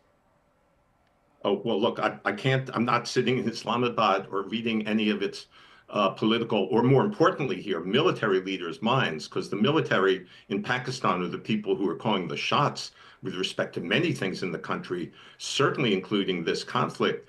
But I think what I'll speculate about is what's going through those military and political leaders' minds is a degree of saving face, which actually probably influences a lot of conflicts, that they felt they'd lose so much face in the face of India's attack, which again, I realize is in response to a horrible terrorist attack, killing many innocent people in Kashmir. The Pakistani leadership I believe feels that it needed to respond for the sake of maintaining its own credibility in the country, its own leadership, maybe it's even its own hold on power, because if it didn't respond in some way, it might be weakened in those regards. Having said that, don't get me wrong, I'm not defending Pakistan for what it's done at all. And I'm not saying that the way it responded was necessarily legitimate or the best way. But you asked me, what might they be thinking? I think they're thinking about their own survival, their own credibility, their own strength within their own country. And that's what these counterattacks might be about. Major Manik, I'm going to give you a quick 1 minute. I know, because we have some breaking inputs coming in, but do you think this is just a face-saving attempt by Pakistan, or is this also retaliation to defend the terror camps that they have been harboring so far? This is retaliation, definitely. Where do they land actually? They always want to maintain that thing that we don't breed terror, we don't support terrorists. But the funeral, do you remember the funeral that happened for these terror leaders? The entire military brass was present there. Their coffins were placed in national flag. They were given hero send-off, which was an acknowledgement of that these people, the terrorist leaders and their families, are not thought of as terrorism or families. They are thought of as national leaders, part of their administration, which are due state funerals. So they have to prove it to these tanzeems, these terrorist organizations, their people, that we are aligned with them, even whatever they can keep saying in front of at global platforms, irrespective. All right. So this was a retaliation, and yes, they are getting back at that. With, all right. I have some breaking inputs coming in. What we are learning is that Pakistan's airspace has been closed to all types of air traffic. Airspace will remain shut until 12 noon today. This is the big breaking input that we are bringing to you. Clearly goes on to indicate, Ayushman, that this is a very tense situation over there across the LOC. Ayushman, can you hear me? Yeah, Akanksha, I can hear you. So basically, the development that's coming in from Pakistan is that in the wake of India's counter-strike, where we have crippled 3 crucial air bases, now Pakistan has closed its airspace to all kinds of air traffic. Airspace will remain closed until 12 noon today is the information that's coming in from the Pakistan Airports Authority, which has now closed the airspace. But remember, Akanksha, also when Pakistan launched its first counter-strike, commercial airliners were still running above the skies in Pakistan. They were clearly using those air carriers as civilian shields, and that entire point was exposed by the Indian government. Vikram Misri also pointed it out, and the entire Indian establishment highlighted the fact how Pakistan was using civilian carriers as shields to launch that counter-strike against India, to punish India for Operation Sindoor 1.0. And clearly in this case, feeling the heat, feeling the public pressure, now Pakistan has resorted to close its airspace for all kinds of air traffic as it tries to secure and tries to take stock of the damage caused by India's counter-strike. All right, Group Captain Vinod, what do you make of this decision that's been taken? Is that a direct indication of the kind of damage that's been inflicted upon the 3 air bases? Or could be a pressure from international civil aviation. All right. Which is quite a bit high. I mean, it does happen in IQ. Maybe IQ has weighed down on Pakistan to shut the airspace down, because in the hot war condition, if anything like friendly fire happens either by Pakistan or us, then it will be a catastrophe. It could be an IQ. I don't know. All right. If I could bring in Major General Sinha. Major General Sinha, what is your assessment of the thought that's gone behind shutting the airspace? Clearly, Pakistan is on tenterhooks. Yeah, and I think, we have able to expose the Pakistanis hypocritic, the step they have taken. If you remember the briefing at 5:30 by two brave ladies, then she brought it out and she has shown the live streaming of the air traffic that time when the things were coming right from Karachi, going right up to Lahore. And that was, these things are also seen by the complete world. The idea is that time it exposed that they are trying in the shield of this air traffic, they are doing something, because the strikes were coming that time, all these drones which were sent to India, and they had the air traffic on. Now two possibility. One thing is that first thing they want to hide. First thing they want to hide it from the public glare. After the seventh strike, the May strike, which was in the public glare, everyone has seen. Now only one eyewitness has been giving the live stream of Nur Khan Air Base, which we can see. But as far as the Rafiki is concerned and Murid, we haven't got any live feed. I have not seen, because it's not coming in our channel. The point is, Pakistan doesn't know how to, because it is so novice. Can you say, what Binod was bringing it out, that anyone who's in sense can say that you have fired your own missile in your own area. How you will do it, I do not know. So this is what the standard of Pakistan military. And if you allow me, then I will just try to just quickly just bring out something for Stephanie, because I have a map to go to, but I'm going to give you that time, sir. Go ahead. It's very important. Foreign guest is there, never, because it sees the mindset of what exactly the West is still trying to do it. See, Stephen, what you have brought it out, basically you have said that two nuclear armed countries, they're in conflict if you don't talk. We have never stopped talking to them diplomatically. 2016, when we have taken the strategy that terror and talk will not go. Do you say that the Pakistan says, okay, terror is stopped, and you have hit 9 places, all this terrorism, which they are making the statement. Why can't they we'll start talking to them?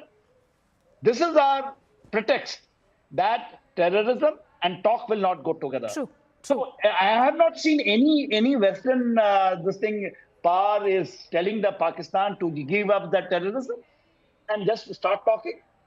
We have got a single terms of reference. Stop terror. We are ready to talk. We are ready to do all business with you. Even after that, our borders were open. Atari border, people were coming. How many Pakistanis were they getting visa? They were getting the treatment here. We never stopped. This is the first time it has happened. So it is very good to lecture, a country who are in a very, very, absolutely in operational condition. And second thing is, in the garb of nuclear bogey, if same thing the West is doing it, Russia has got nuclear. In this 35 NATO collision have got the nuclear. 100 of these gravity bombs are deployed all in Europe. That is not a nuclear standoff between the two.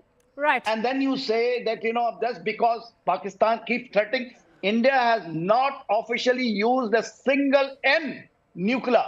in their own statement or anything which we are Yes. carrying out operationally Yes, in the fair ground. enough. I'm going to, in fact, bring Stephen in on that note as well. But I'm going to request you people to, in fact, pause on to those thoughts. Many thanks to you, Major General Sinha, for joining in.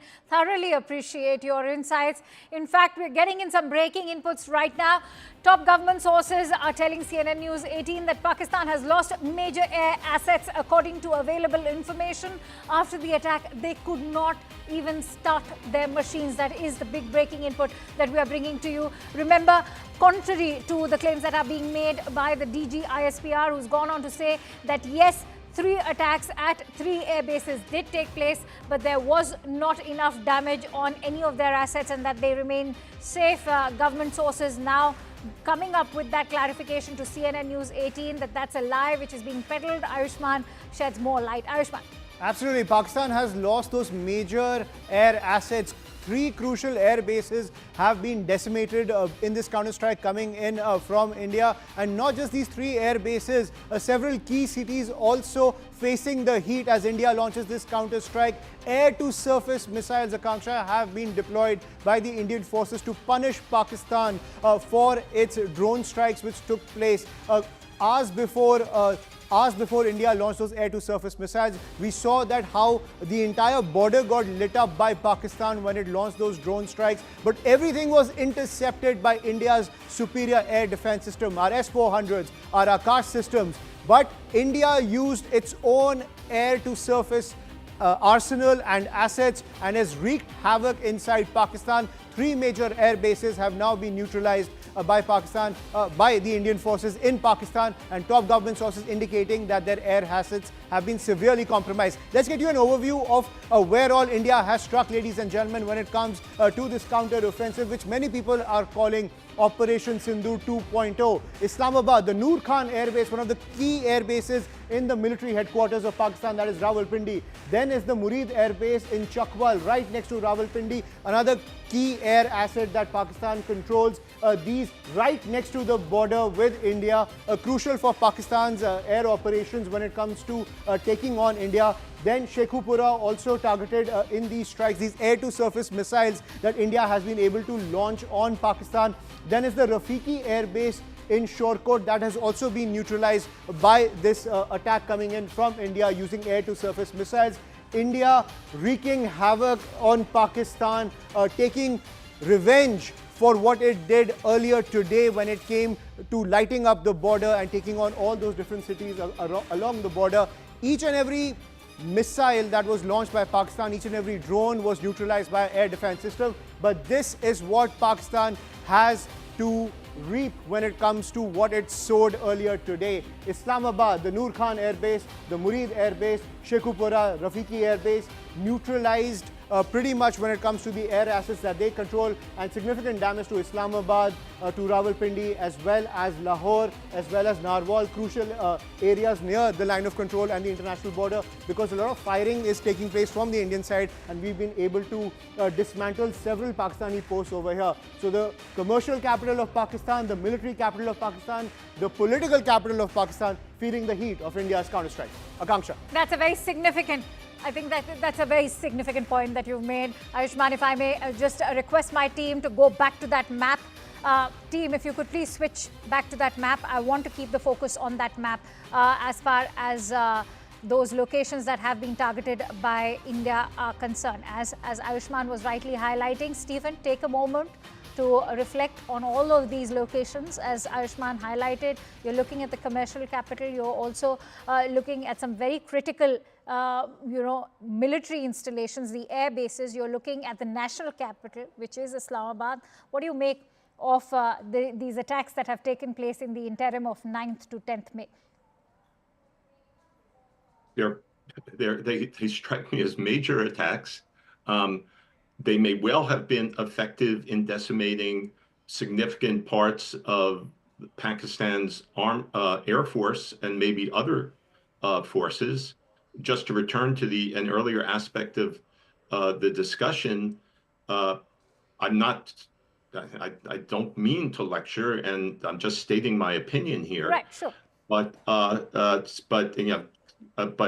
it's, as I've said, one way or another, directly or indirectly, formally or informally, unless this thing were to keep escalating forever, there will need to be some discussions. Now, I suppose there's an outside chance Pakistan will simply throw up its hands without saying anything to India, give up without saying anything to India or the world, tell its people that somehow it accomplished its goals in this back and forth by overstating vastly what it accomplished through its own military actions. There's a possibility that that's the route it will go, but there are many, many other scenarios in which the two governments, one way or another, will need to talk to each other, even if it's just a matter of Pakistan trying to save face by saying it negotiated or reached some kind of a halt to these hostilities with India. And the alternative is, as I've said, very, very dangerous. It's not just a matter of two governments deciding we may go nuclear. All sorts of things can go wrong when nuclear powers are at odds. Just to pick an example from my own country's history, if not for the wisdom of a Russian colonel years ago, when mistakenly the radar in the Soviet air system indicated falsely a nuclear attack on the way from the US. If that colonel hadn't shown the common sense of saying, no, there's something going wrong with our system here, I'm not going to declare this a nuclear attack. If not for his wisdom, the US and the Soviet Union can decimate each other. So things can go wrong even if neither government wants to escalate. When things are very, very tense, they can go wrong due to a miscalculation by a lower level officer, due to misreadings of radar or other technical information. And that's why it's important to keep avenues of communication open, even if they're not being used right now. Okay. I'm going to now bring in Glenn Carl, who is a former CIA officer, joining me live on the broadcast. Glenn, very good to have you here on CNN News 18 today. We speak on a morning which is very optimistic for all Indians. There's a sense of pride for our Indian armed forces. A major victory at hand as India has struck back and struck hard at 3 air bases of Pakistan.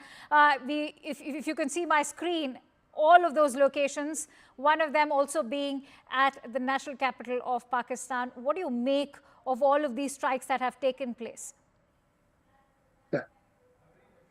Well, as everyone knows or is watching, this is the worst or most serious clash in decades. I think the reasons probably are the changed nature of the Pakistani government and officer corps, but also the changed nature of the leadership in India. India being more nationalist than in the past, and Pakistan being more Islamist. So that is alarming, and the pride that one can rightly feel in one's armed forces doesn't diminish the danger that I think is greater now than at any time for 25 years or more. Right, but when we are saying that, India has reached a point where terrorism from Pakistan, and when we are talking about terrorism emanating from Pak soil, you're looking at not just those camps, you're looking at funding, you're looking at training. India has perhaps also had enough, and that is the messaging behind those attacks. I'd like your thoughts. Well, one certainly would understand the sentiment of and wanting to put an end to the endless suffering that the terrorism causes and destabilization. But India is in a dilemma that any state faces confronting a terrorist threat, and in particular has a greater problem in that its neighbor is a dysfunctional government and society. So a conventional military response, whether it's from India or the United States, against a terrorist threat really never solves the problem. And were the war to become even worse and India to to be victorious, as I imagine would be the case, that would probably invite greater problems yet, because certainly India doesn't want a state collapsed on its border rather than a troublesome one. So it's a terrible dilemma.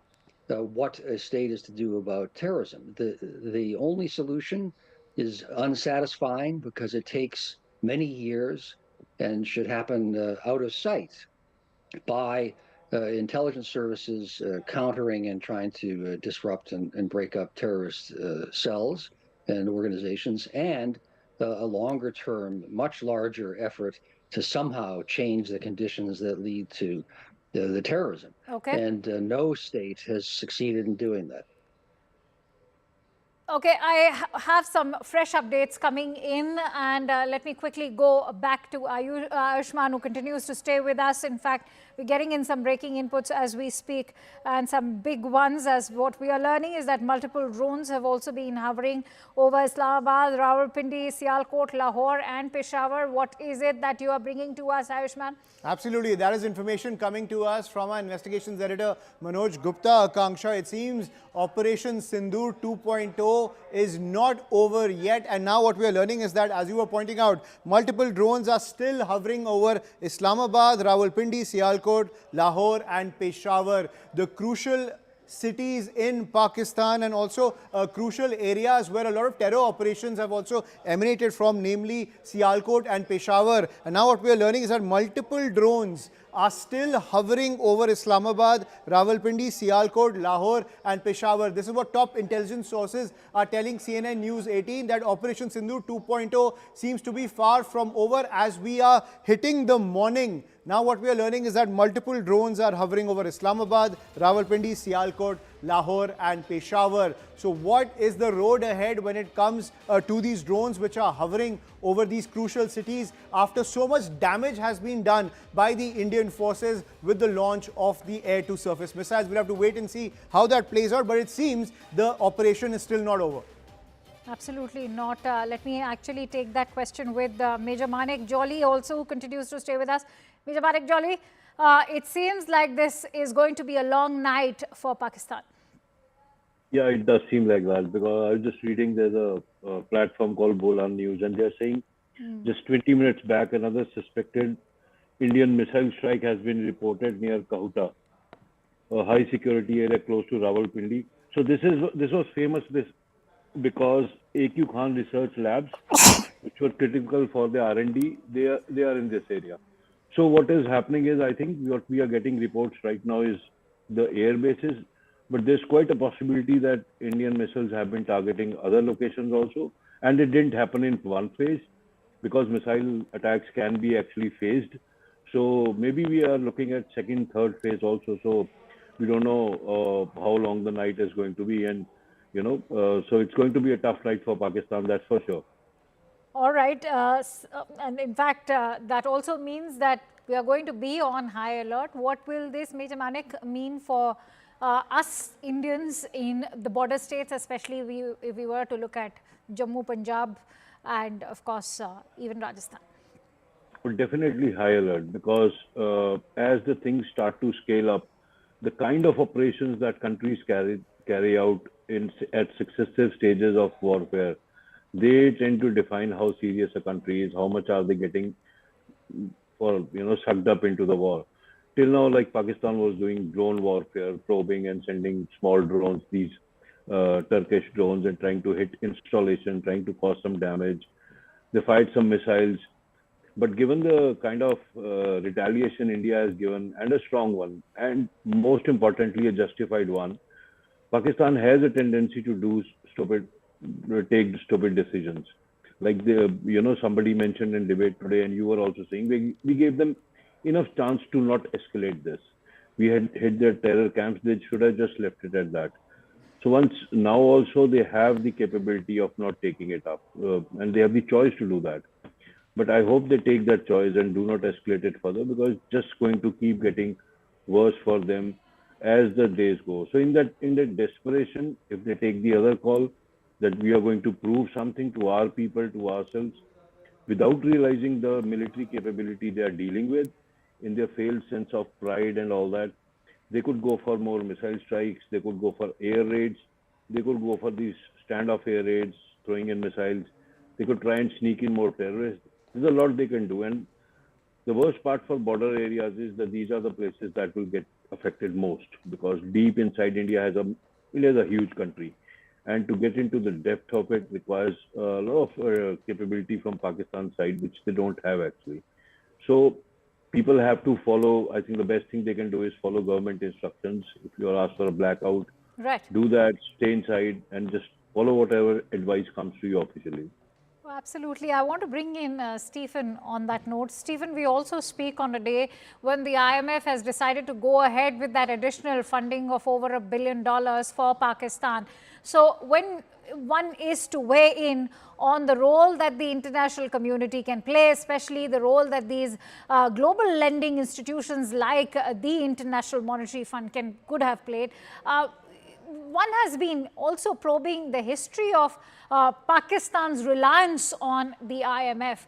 What do you make of how Pakistan continues unabated to divert that funding clearly into terror training?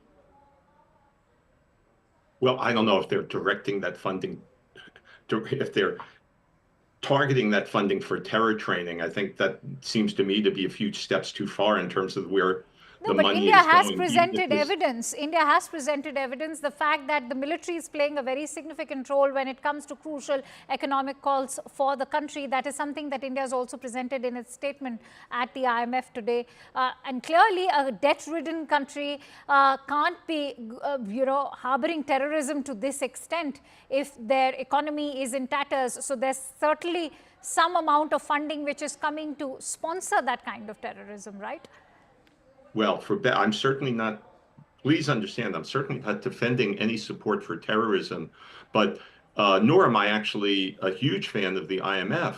But the IMF provides support to all sorts of countries, loans to all sorts of countries that commit human rights abuses, that tolerate terrorism, that may even back terrorism, that do all sorts of dastardly things that allow or perpetuate the mistreatment of women, all sorts that commit crimes against other countries. So I'm not justifying any of that, but I don't think Pakistan is alone by any means in terms of receiving IMF support under these circumstances. And I think even if the IMF were to have snapped its fingers and said, we're not going through with this loan, Pakistan's stance towards terrorism would have remained the same. I don't think it hinges on IMF support for other parts of its apparatus. If I may, just one other aspect of what you asked I wanted to address echoes Glenn's point to some extent, in that you are dealing with a very dysfunctional polity in terms of Pakistan, in terms of the military really substantially controlling the government, setting policy, at the same time that it's in some ways ripping off the country through its own businesses, diversion of resources, and the like. And that adds another twist to all this, another complication that makes it even harder to address how dysfunctional the Pakistan government is, not just to the detriment of India in terms of possible support for terrorism or likely support for terrorism, but even more so to the detriment of its own people and the suffering that they've undergone and the lack of relative economic progress that country has experienced over the decades. Well, absolutely. And those decades have borne testimony to how it is impossible for any civilian government to function as long as the upper hand remains with the army and the deep state. I'm going to request you, Stephen and Glenn, to continue staying with us. Major Manik also stays with us, but in fact, getting in some more breaking inputs coming in. Now, what we are learning from government sources is that after India struck Pakistan, all major cities in India have now been put on high alert. And this is a decision on expected lines. Ayushman Jamwal joins me live from the newsroom with those breaking inputs. Ayushman, Kausha, that's the latest update that is coming in. Remember, India has now set the doctrine of custom match attacks to give a befitting reply to Pakistan. So in the avenue of the fact that Pakistan could launch another counterstrike all major Indian cities are currently on high alert. The entire defense infrastructure is on high alert. Also, the air defense systems have been activated across the border to ensure that any misadventure from Pakistan is met with a swift response. So because India, by targeting 3 Pakistani air bases, by hitting the heart of Pakistan, Islamabad, Lahore, Rawalpindi, now in the fear of a counter-attack, India is ready to face anything that Pakistan throws at it, and all major cities are currently on high alert with the entire defense apparatus now activated. I want to bring in Major Manoj on that. Major Manoj, what is your response now to the fear of escalation? Everybody is talking about it. We heard Glenn, we heard Stephen, and that's perhaps a valid concern now. But I guess India is prepared.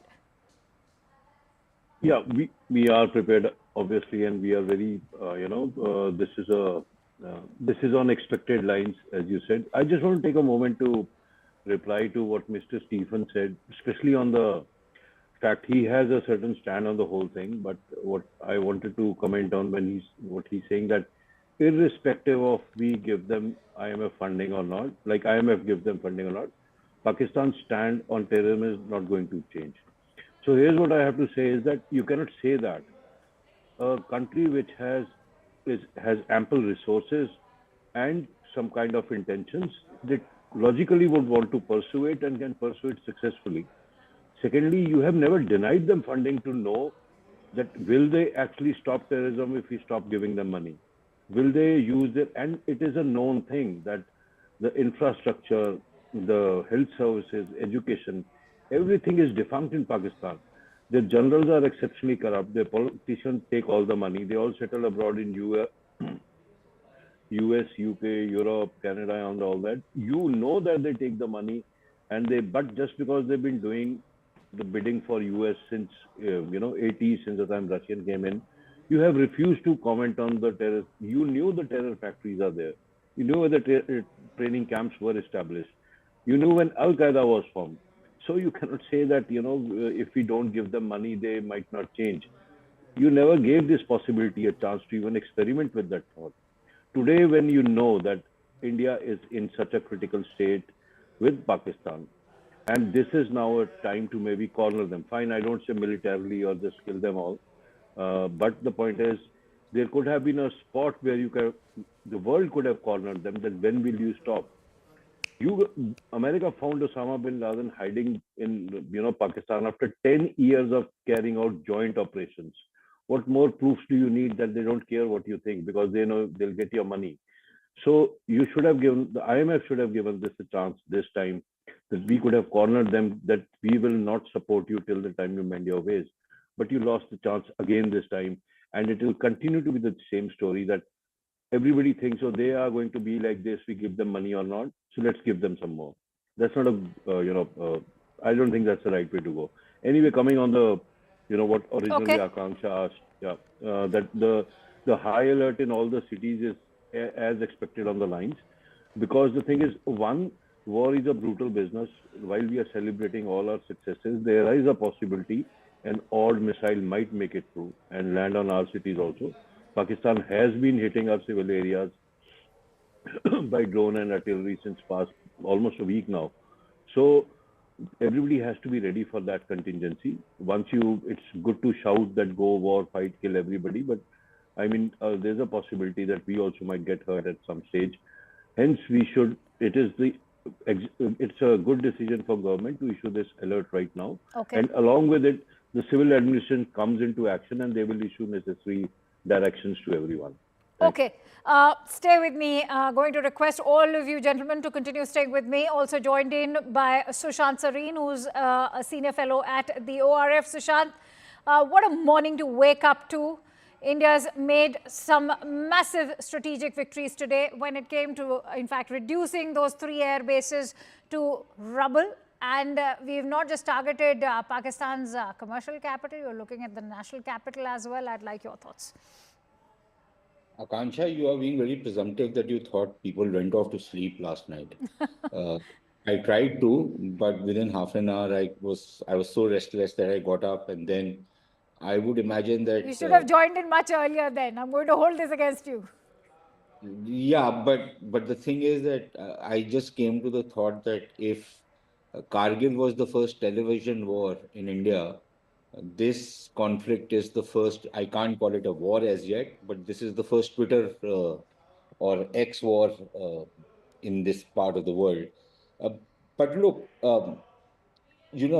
something was being expected because yesterday, when the Pakistanis had attacked, and they've been attacking us, this is the third night that they attacked us. On the second night after they attacked us, we had the press conference yesterday by the Foreign Secretary, and I would have thought that the Foreign Secretary had given them an off ramp because he spoke in very measured tones as he normally does. Uh, but he said that the Pakistanis had carried out these attacks, and the Indians, we retaliated in 4 places. He didn't say what the scale of retaliation was, but the way he said it, it was that, okay, fine, we've done it. We are not making a big song and dance about it. We are not gloating about it.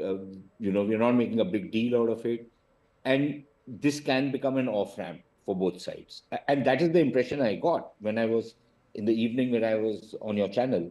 This is exactly what my impression was. And I think Major Jolly was there at that time, if I'm mistaken, not.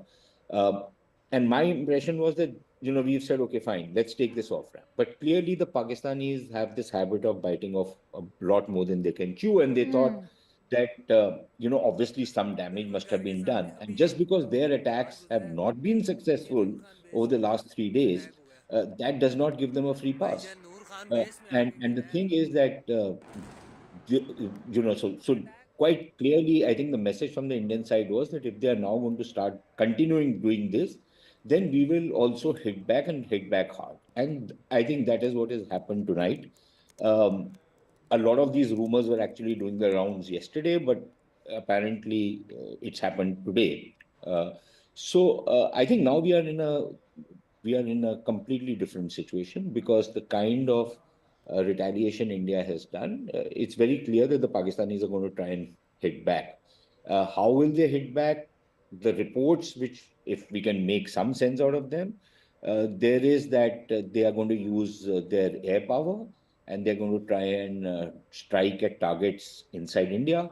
And we'd have to see how the rest of the air defenses, which have performed exceedingly well against drone attacks, how they perform against the Pakistani fighting.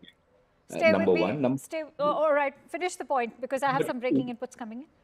Number two, are they going to start the use of ballistic missiles? Because then we will also go up. Because so far we have not used any ballistic missile. At least there is no report of that. Even the Pakistanis are saying that all the attacks that we've done is from air to ground missiles. Yes. These are fighters and which have been used. And so if the Pakistanis are now going to scale up, then I think the response from the Indian side will be similar. All right. I'm afraid I'll have to interrupt you there, Sushant, because we have some big breaking inputs coming in. After 3 air bases, India has now hit at the Shiekhupura airport in Sindh. This is another massive blast in Rawalpindi that has taken place. We can officially confirm this through sources that have shared information with Network 18's Security Affairs editor, Mr. Manoj Gupta. Big breaking input coming in. A 4th blast now as India has hit the Shiekhupura airport in Sindh. As I must tell you that this is a domestic airport, also known as the Begum Nusrat Bhutto airport. In fact, Ayushman joins me with more breaking information on that. Ayushman, what more details can you share with us? Absolutely, Akanksha. As we've been tracking all these sites that have been targeted by the air-to-surface missiles coming in from the Indian forces, more information coming in where Rawalpindi has now seen another blast. This is what top sources are telling CNN News 18. Information brought to us by our securities editor Manoj Gupta. Also, as you were pointing out, the Shiekhupura airport in the Sindh area also now being targeted by these air-to-surface missiles as India unleashes on these particular sites in Pakistan in retaliation to Pakistan's drone attacks along the international border as well as the LOC. So we can just add it to the list of the attacks which are coming in. The Shiekhupura airport has been targeted in Sindh. In Rawalpindi there is another blast, and as we were reporting earlier, Islamabad, the Nur Khan airbase, the Murid airbase, Sheikhupura, the Rafiki airbase, Narowal and Lahore, also being targeted by the Indian forces. Air-to-surface missiles deployed when it comes to this offensive coming in from India. Absolutely. I want to go back to Sushant. In fact, Sushant, before I come to you, let me bring in Major Jolly, who continues to stay with us. Major Jolly, 3 air bases and now a domestic airport. What do you make of the kind of strategic edge that India has displayed today? It is fantastic. Actually, this is how it should be. If you're fighting a war, it's not a exchange of niceties. You are not expected to I mean, it is what India is doing. You take out their bases. Then I just read somewhere that maybe an air battle is fine. This can be all misinformation. But taking out why they are taking out the other airport is because the moment wars happen, there are some airports which can act as a dual capability, civil as well as military. So if you're obviously the planners, I won't get into detail of that. The planners have decided that we are going to demolish or even mitigate any possibility of aircrafts taking off of this region, because whatever their bigger plan is. But we hold superiority. That's the point to note here. The kind of superiority that we are, I mean, the word is enjoys actually. India enjoys right now that absolutely no air defense. India is striking when and wherever we want. This looks like a World War II kind of a setup when the smaller countries didn't have air defense and you could go and send missiles everywhere. So this is fantastic position to be in. I want to quickly bring in Glenn on that note. Glenn, what is your assessment of the way India has hit out at the air bases? Now this domestic airport, what does it speak of not just our defense, but also our offensive capabilities and the defense preparedness so far? Well, so far, it appears that India's modernization program of recent years has been bearing fruit.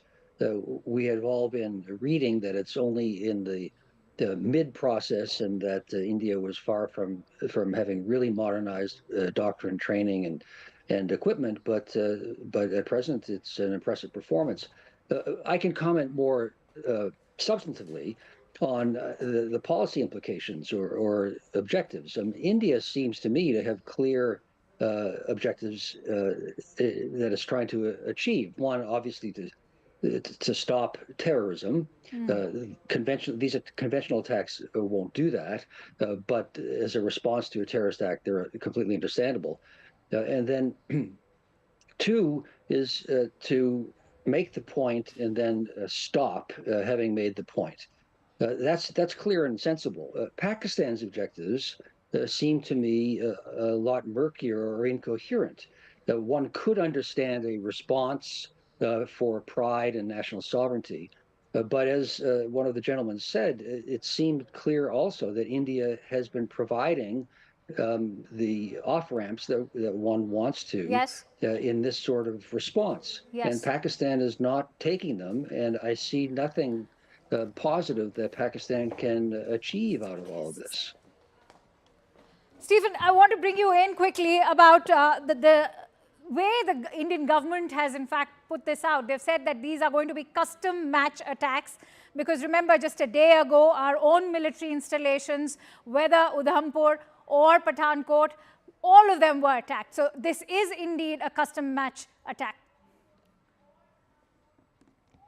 Well, you may see it that way. I may see it that way. Pakistan probably doesn't and see it that way. Or even if it does, I get back to the notion of the leadership there saving face. That being their possible imperative here in what generally is, I agree with Glenn, kind of a chaotic handling of this whole confrontation. And we shouldn't underestimate the extent to which they may be wanting to save face as this matter unfolds. The fact that India is now on high alert for return attacks means that I would think the Indian government is assessing that Pakistan might very possibly strike back. What does India do next? That's a good question if that happens. And I've said this before, but I hope that one way or another, a way is found to de-escalate this, maybe mediation by a third party, but we don't want this to get to a point where Pakistan sees no alternative to saving face other than using its ultimate nuclear weapons. Again, I don't think it'll come to that for all sorts of reasons, but we are in very, very dangerous territory now by virtue of that as even a small possibility. All right, Stephen Golub, thank you very much for joining us. If you're joining us early this morning, it's been a night of attacks and counterattacks. There's been a major escalation in the last few hours. It started with Pakistan trying to send ballistic missiles. That is a major step from these drones that they were sending for the last couple of nights. A major escalation by Pakistan trying to send ballistic missiles to at least 6 different places, all of which has been successfully intercepted. India, in return, has attacked multiple places in Pakistan. The latest that we're hearing is that the Sukur air base in Sindh has been attacked. The Nur Khan Ali base in Punjab has also been attacked. So there are multiple locations where this is being attacked by surface-to-air missiles. Pakistan, in response, has now closed its airspace up until noon today, which means this is where India is hit. It is hit close to Islamabad.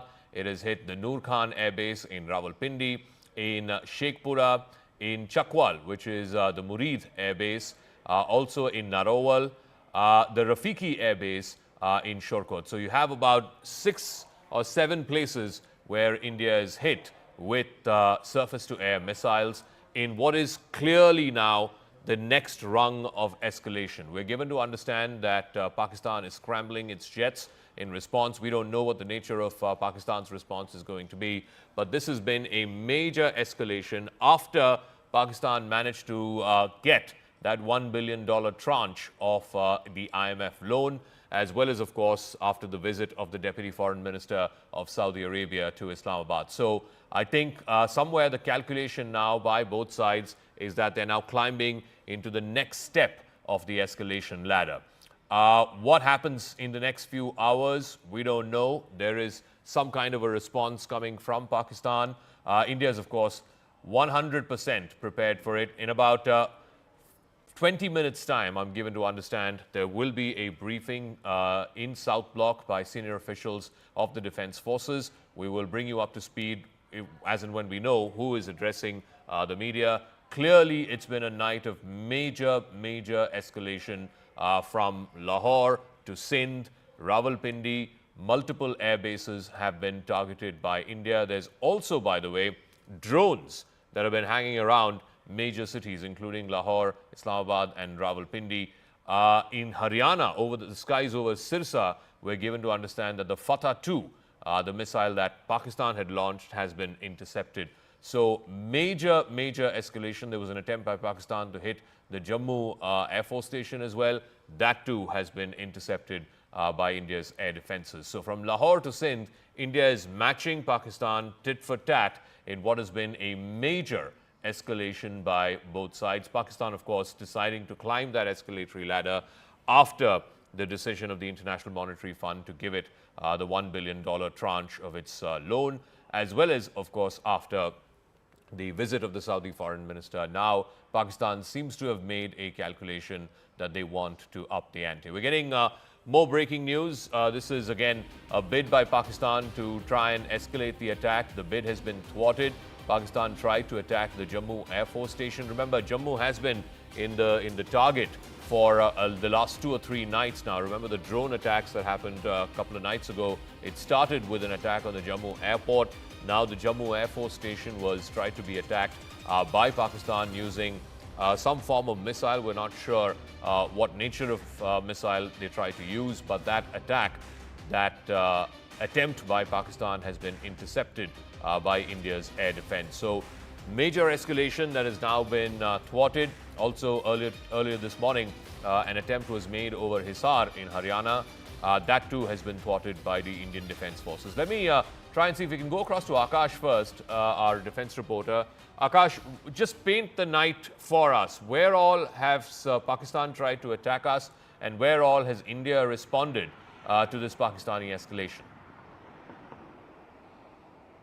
Right. So it started late in the evening yesterday. In fact, we saw that the ceasefire violations from evening, but then the drone attacks and also the missile came at around 8 p.m. And again, starting from Jammu and Samba, we saw the initial reports and in fact the confirmation that how, drones have been coming, but all of these were thwarted. But this time around, Indian authorities and in fact the agencies, retaliated, and a strong retaliation was there.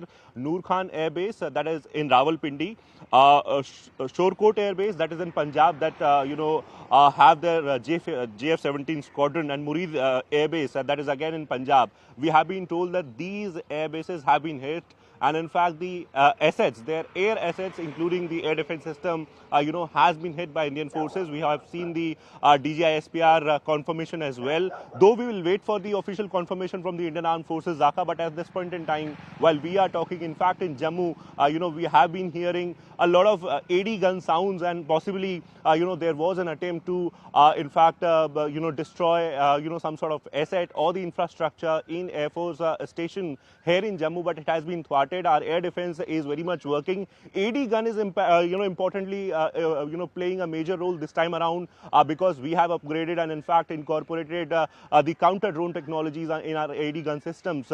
So at this point in time, while it is about Jammu, it's the early morning hours, and in fact, just a while back, we were hearing the air sirens, in fact, Zaka, but we have been told that, the attempt has been thwarted. In fact, a missile was launched towards Delhi as well. This is what we are learning. In fact, Manoj Gupta is bringing us this input where a missile was launched towards Delhi, but it has been intercepted, in Sirsa, and in fact, the attempt to attack Delhi has been thwarted, Zaka. All right, so that was the Fatah-2 missile that Pakistan tried to launch to Delhi. It's been intercepted in the skies over Sirsa.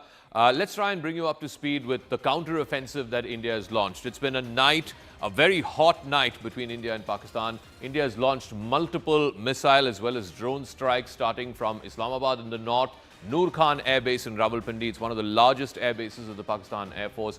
That has been hit. The Murid Air Base in Chakwal, again, a substantially big air base of the Pakistan Air Force in Murid, in Chakwal. That has also been hit. In Sheikhupura, a third air base in Rafiki, which is in Shorkat, which is further south.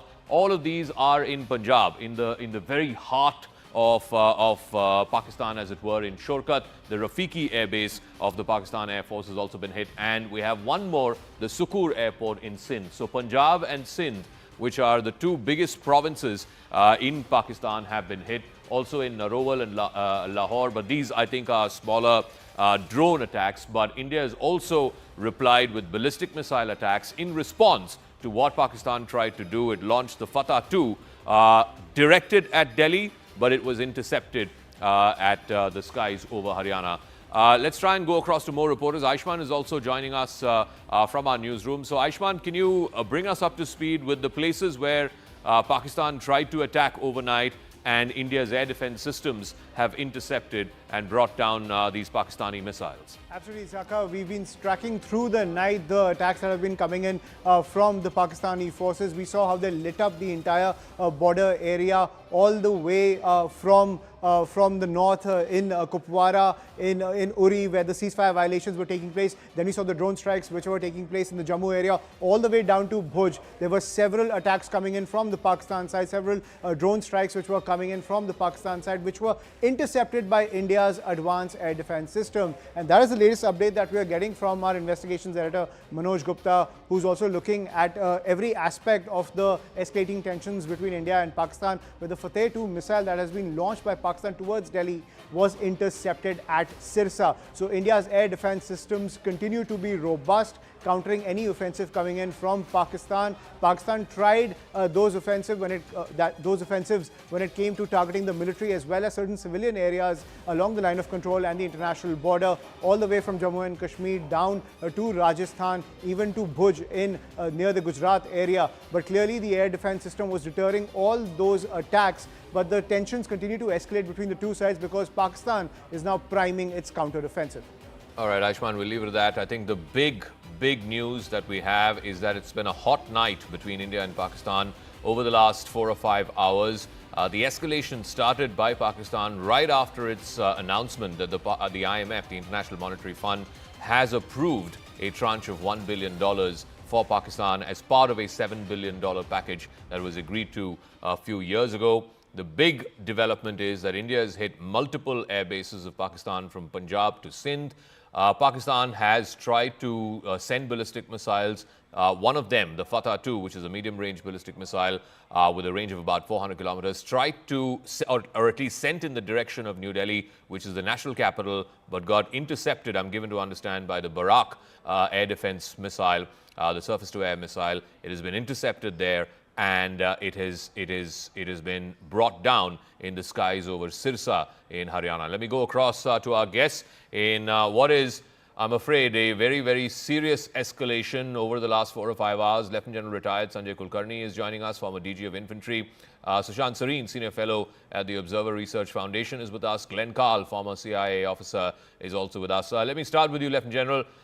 What do you make of this sudden and serious escalation by Pakistan? India, of course, responding measure for measure. Do you reckon now we are in the next rung, as it were, of the escalation ladder? We've now climbed to the second rung. Now both countries are sending ballistic missiles at each other. Good morning, Zaka. Good morning to my fellow panelists. Definitely, I think in the escalatory ladder, we've gone a notch higher, because on the 8th, we had the Pakis fire about 400 odd missiles and drones towards India. All of them, of course, neutralized. Well, yes, last night also almost similar, when we saw at around 9ish, when things started off from Pakistan side. Most of the targets again from, like on the 8th, it was from, we could say from Leh to Sir Creek. Yesterday night, it was almost closer to that. Most of our airfields and some of the towns in and around the airfields were having, they were trying to strike them. Jammu primarily was one. But then what I hear from what you are saying, that at night they attempted to strike Delhi with Hatab 2 and being intercepted at Sirsa. Obviously, now it required to go up the escalation ladder, because so far we've been attempting to keep everything restrained, well, non-escalatory, but it's time now. There's no more restraint and no more non-escalatory. Not, I wouldn't even call it tit for tat. Just give it back, and give it back in measures that Pakistan realizes it, that it's too much. You can't be doing it. I think Pakistan doesn't seem to realize, and we have to hit at the source of terror. And the source of terror is the Pakistan army. We have to make sure that all assets of the Pakistan army have to be hit, and none better than where it hurts the most. And this, the airfields was one, the nerve center, Rawalpindi, yet another one which needs to be hit, so that the Pakistanis realize it, that if they try and go up the escalatory ladder, because we attempted to hit the locations of the terrorists. Those 9 locations for those 25 minutes and 24 missiles, and that was, we thought the Operation Sindoor was all over. But unlike that, when they struck India, it was they struck India. And therefore, when they struck India, now they get it back. Even for the first 2 nights, I thought we were quite patient. We ought not to have been so patient. But notwithstanding that, since it's all over, we tried to show our patience. But now, obviously, the patience run out, and Pakistan needs to be paid back, not in the same coin, much higher. And now the time has come. So there are at least 3 Pakistani Air Force air bases that India has hit, including the Nur Khan air base, one of the biggest in Pakistan. Sushant Sareen, what do you make of what's been going on over these last 4-5 hours? Is this now definitely both sides climbing up the escalation ladder? The attempt by Pakistan to try and send a missile to Delhi, that is a serious, serious escalation. How do you think that is being viewed in New Delhi? We believe there's going to be a briefing by the armed forces in the next few minutes, but what's your assessment? Zaka, I would imagine that the Pakistani attempt to fire a missile at Delhi would have really, let's say, would have, lifted some of the restraints that the Indians have been putting on themselves over the last 2 days. For 2 nights, we've been having these kind of attacks taking place. And the Indian response has been very, very carefully calibrated. So if the Pakistanis were sending in drones and some light missiles, the Indians were responding similarly. The only difference between the 2 sides was that the Indian retaliation to Pakistani attacks was a little more successful than what the Pakistanis were attempting to do. The same thing happened last night. And then tonight, I think the Pakistanis really tried to up the ante. First, they tried to attack Jammu and another 26 places, and then they launched these missiles at Delhi. And I imagine that that preposterous and ridiculous statement of their DG ISPR, who's the son of an internationally designated terrorist, incidentally. His father is an internationally proscribed UN designated terrorist, right? For his association with Osama bin Laden. That guy is the DG ISPR. Now he says that 6 missiles were launched from Adampur, on 5 of them on Amritsar and 1 on Adampur itself. So from Adampur, we launched a missile in Adampur and 1 in Amritsar, say 5 in Amritsar, to kill 6. How stupid can he be? But he is. So clearly, I think from the Indian point of view, there has been this messaging going across that, listen, we are giving you off ramps, take them. If you're not going to take them, then we are going to hit you back. Now, I would say that we haven't really gone up the escalation ladder. Because look at it this way, the Pakistanis have been trying to hit our air bases. They've been trying to hit Pathankot. They've been trying to hit Avantipura. They've been trying to hit Amritsar. They've tried to hit a number of other Adampur and other air bases, right? So it's not that they've not tried to hit our air bases, just they've not been successful. So what have we done? We have also hit their air bases. We've used drones, and I'm now going by Pakistani accounts because we still don't have any Indian official accounts. The Pakistanis have claimed that the attacks on some of their air bases were from air to surface, which means that it were Indian aircraft which were firing those missiles from the air. And that is something which has been done in the past as well. So it is not, in that sense, a very significant escalation. We haven't as yet used ballistic missiles, surface-to-surface missiles. So we have also kept under a certain threshold so far. Just that our attacks have been a lot more successful, okay? And theirs have failed. Now, you cannot launch an assault on me and then claim the failure of your assault as a virtue and play victim. I'm sorry, that does not work. You launched an attack, it failed. I now am launching a counter attack, which seems to have gone down fairly well. But let's not kid ourselves. We are now going to be climbing up the escalation ladder because the Pakistanis are going to try and come back at us with full force. And let's see, the next few hours, maybe this day will be a very critical day. Let's also not kid ourselves, Zaka, and I think we should be prepared. Our people should be prepared that there will be things which will get through our defenses. There will be casualties, there will be damage, there will be loss, and we should man up and take it all. Okay. And then go and take some more back. Yeah, I just want to bring in a word. Entering into that phase. Yeah, a word that top government sources have told our investigations editor Manoj Gupta. We can break that as well. This is a message, and I guess this will be a message that will be conveyed by the defense folks who will be briefing the media, I believe, at 5:45 on the south lawns of the South Block. This is what top government sources have told Manoj Gupta, that Pakistan should try and understand that all that India is doing is commitment to a proportionate response and that they should stop now.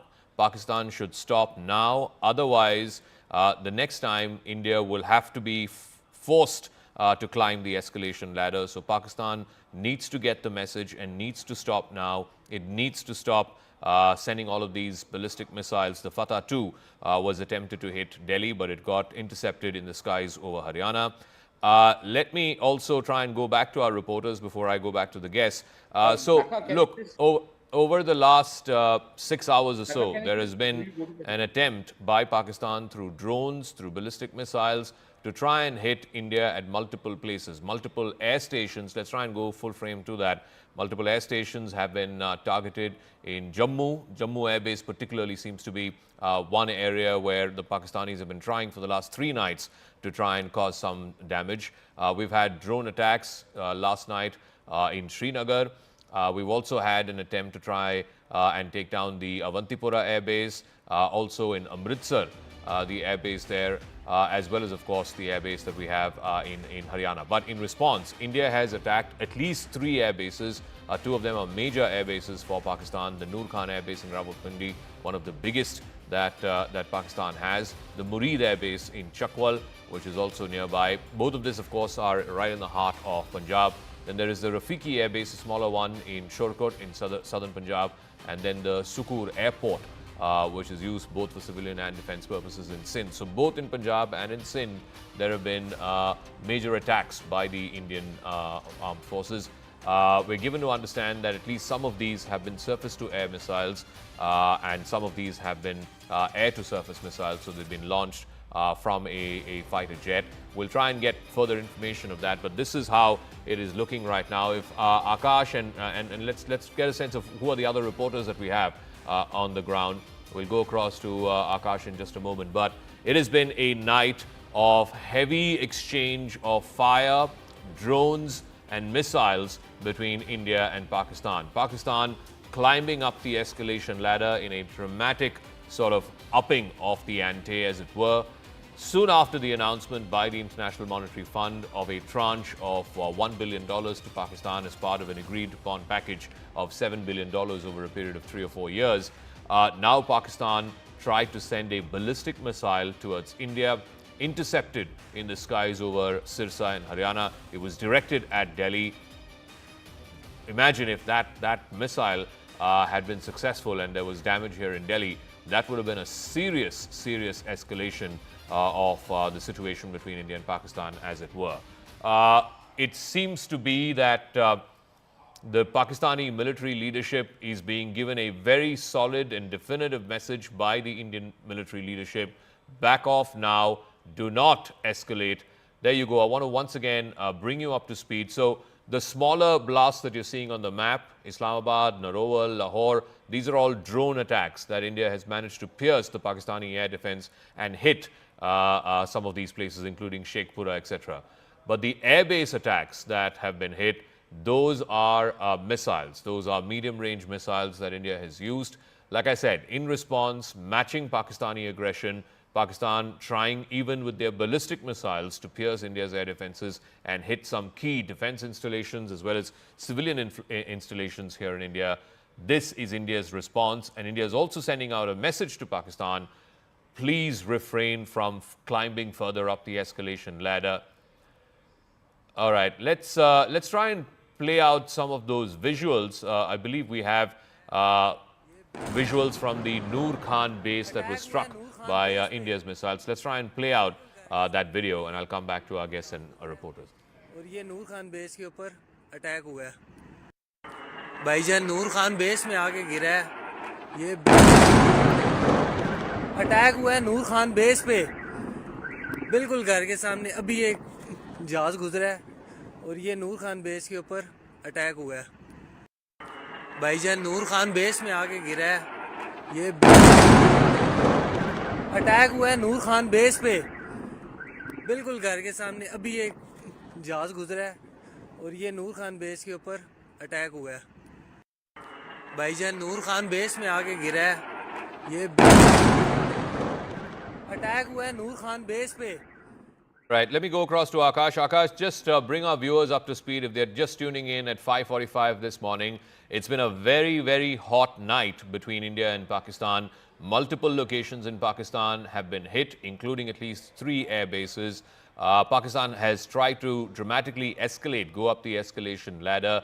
Pakistan has tried to hit, among other places, even the national capital by launching a ballistic missile. It has been intercepted successfully by India's air defenses.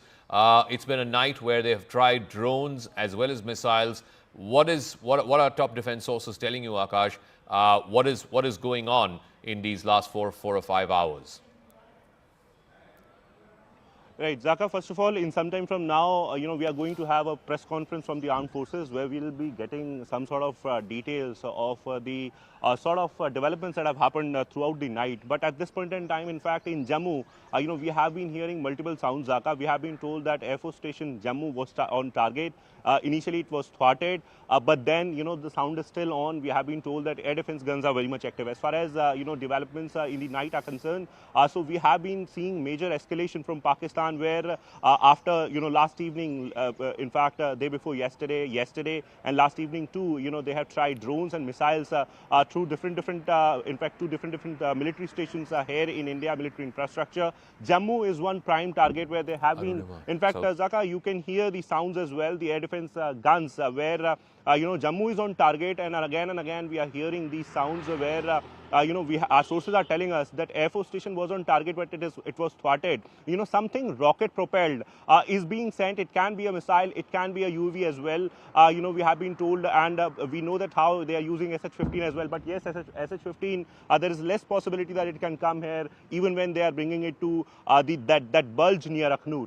At this point in time, while we talk about other places, so we have been told that crucial military infrastructure is on target. Of course, we will not tell the location because of limitations, but they are, targeting our crucial air assets. None of them till now is successful. They tried, attacking Delhi as well, but it was thwarted. As far as Pakistan and its assets are concerned, Zaka, we have been told that Nur Khan Air Base, one of their important bases in Rawalpindi, very close to the, headquarters, and in fact, very close to the important infrastructure, was hit last night. Successful hit. In fact, their air assets were targeted, and military aircraft and transport aircraft both are there in the particular air base. We know that how they have the C-130 transport aircraft in that. They are operating some sort of drones from there. These facilities were hit by the Indian Armed Forces, including very high value target of the AD systems and radars. Shorkot Air Base, that is in Punjab, there we have a JF-17 of Pakistan. It was hit, and in fact Murid Air Base, very important Murid Air Base, they are operating their drones from Murid Air Base as well. It was hit. At this point in time, Zaka, they are trying multiple locations, not in Jammu and Kashmir, but in Haryana, in Punjab, in Rajasthan as well. And these attempts are being thwarted at this point in time. Air defense is very much active. We are still checking. We will be going with the reliable information only. And in some time from now, Zaka, armed forces are going to address the press conference. And meanwhile, we are hearing these constant sounds, possibly of the air defense guns, here in Jammu, because Jammu is on target, Zaka. All right. Akash, any idea who in the Indian Army or the Defense Forces are going to be briefing? So far in these last 3 days, we've had the Foreign Secretary and the two young officers, the women officers from the Indian Army and the Indian Air Force. But this seems to be somebody else. Any word you're picking up on who's going to be briefing, and why the need for this sudden early morning briefing? Because clearly things seem to have ratcheted up a couple of notches overnight in the last 4 or 5 hours. We are assuming that someone from the IDS would be briefing IDS integrated defense staff. In fact, the coordinated command is there, and someone from IDS would be briefing, because these inputs will be of the Air Force, Indian Army, and the other forces as well. Also, we have been told that there can be a different level representation. Maybe someone from the MEA can also be a part. There is no clarity. But Zaka, as far as this briefing is concerned, so it was important, given the fact that there is a lot of narrative on social media where not just DG ISPR addressing the press conference is putting several sort of information that is not true from Indian side. We have their social media handles that are propagating some sort of narrative, and that's the reason why there was a need for this urgent press conference in the morning. Also because of the sort of operations that have happened throughout the night. We know that how Indian forces have retaliated to the aggression of Pakistan, where they have been trying to attack the military infrastructure here in India from last 2 days. Last night also, there were retaliation, there were operations, but India did not hit them. Akash, I believe the briefing has begun. My colleague Arunima is telling us that if we can get either her, if we can get a live feed or a phone or an audio feed of the briefing, Let's try and go across to her if somebody can just put her through on the phone. Let's try and make sense of the story for our viewers. The briefing has begun by the Indian Army officials. We're not sure if this is on camera, if this is on record, or this is an off-record briefing, but certainly senior officials of the Indian Army are briefing on the lawns of South Block, is what we're given to understand, to try and get a sense of what exactly is going on here. If we can please connect to Arunima. I've been asking for the last 5 minutes to our assignment desk. Please connect our reporters on the ground. Let's try and make sense of what the story is for our viewers who may be tuning in just now at 5:50 in the morning. It's been a very hot night between India and Pakistan. You can see those pictures. India has hit multiple locations in Pakistan, from Islamabad to Lahore to Rawalpindi. The Nur Khan Air Base in Rawalpindi, one of the biggest that Pakistan has been hit. Can we please put through some reporters to try and make sense of this story for our viewers? There is, of course, a briefing that is happening right now by top Indian Army officials in South Block, on the lawns of the South Block.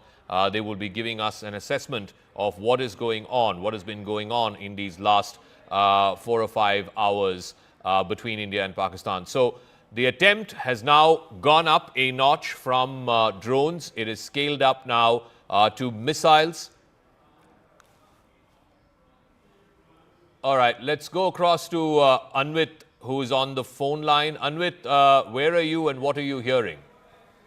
Hi, Zaka. Morning. We are in Jaisalmer, and they are observing a complete blackout. They had been shut all lights and vehicular movement from 6 p.m. till 6 p.m. in the morning, and even now vehicular movement has been restricted. What we are reporting, from where we are reporting, is 70 to 80 kilometers from the border, because the last village, that is Ramgarh, beyond that, army is not allowing any civilian movement or any any media movement as well. So we are reporting from here, but last to last night, even from here, we could clearly see the flares in the skies, and we could clearly see the ammunition coming in from Pakistan. But last night had been relatively peaceful. No visuals in the sky. Skies had been clear since last night. But yes, police have been making patrols, heavy patrols. In fact, we had also been hearing sirens, because on the forward areas yesterday, also in Jaisalmer and in Barmer, the sirens were being played out, as some drone sightings were also done. Following that, sirens have been played out. But so far as the ammunition is concerned, nothing has landed into Jaisalmer in the city side. However, some developments were. But we'll come back to you. Aman is also joining us. Aman, I believe there's a briefing by senior Indian Army officials that's going on in South Block. What are you hearing? Pakistan has shut off its airspace now for the next 6 hours till noon. I believe there's going to be a further escalation by Pakistan in the next few hours. But India has hit multiple air bases, from the Nur Khan Air Base to the Sukur Airport in Rawalpindi. Multiple air bases have been targeted by surface-to-air missiles. Let us know what is going on. What are you hearing this Saturday morning? See, Zaka, what we are hearing from Indian government sources is that Pakistan has launched its counter strike to Operation Sindoor.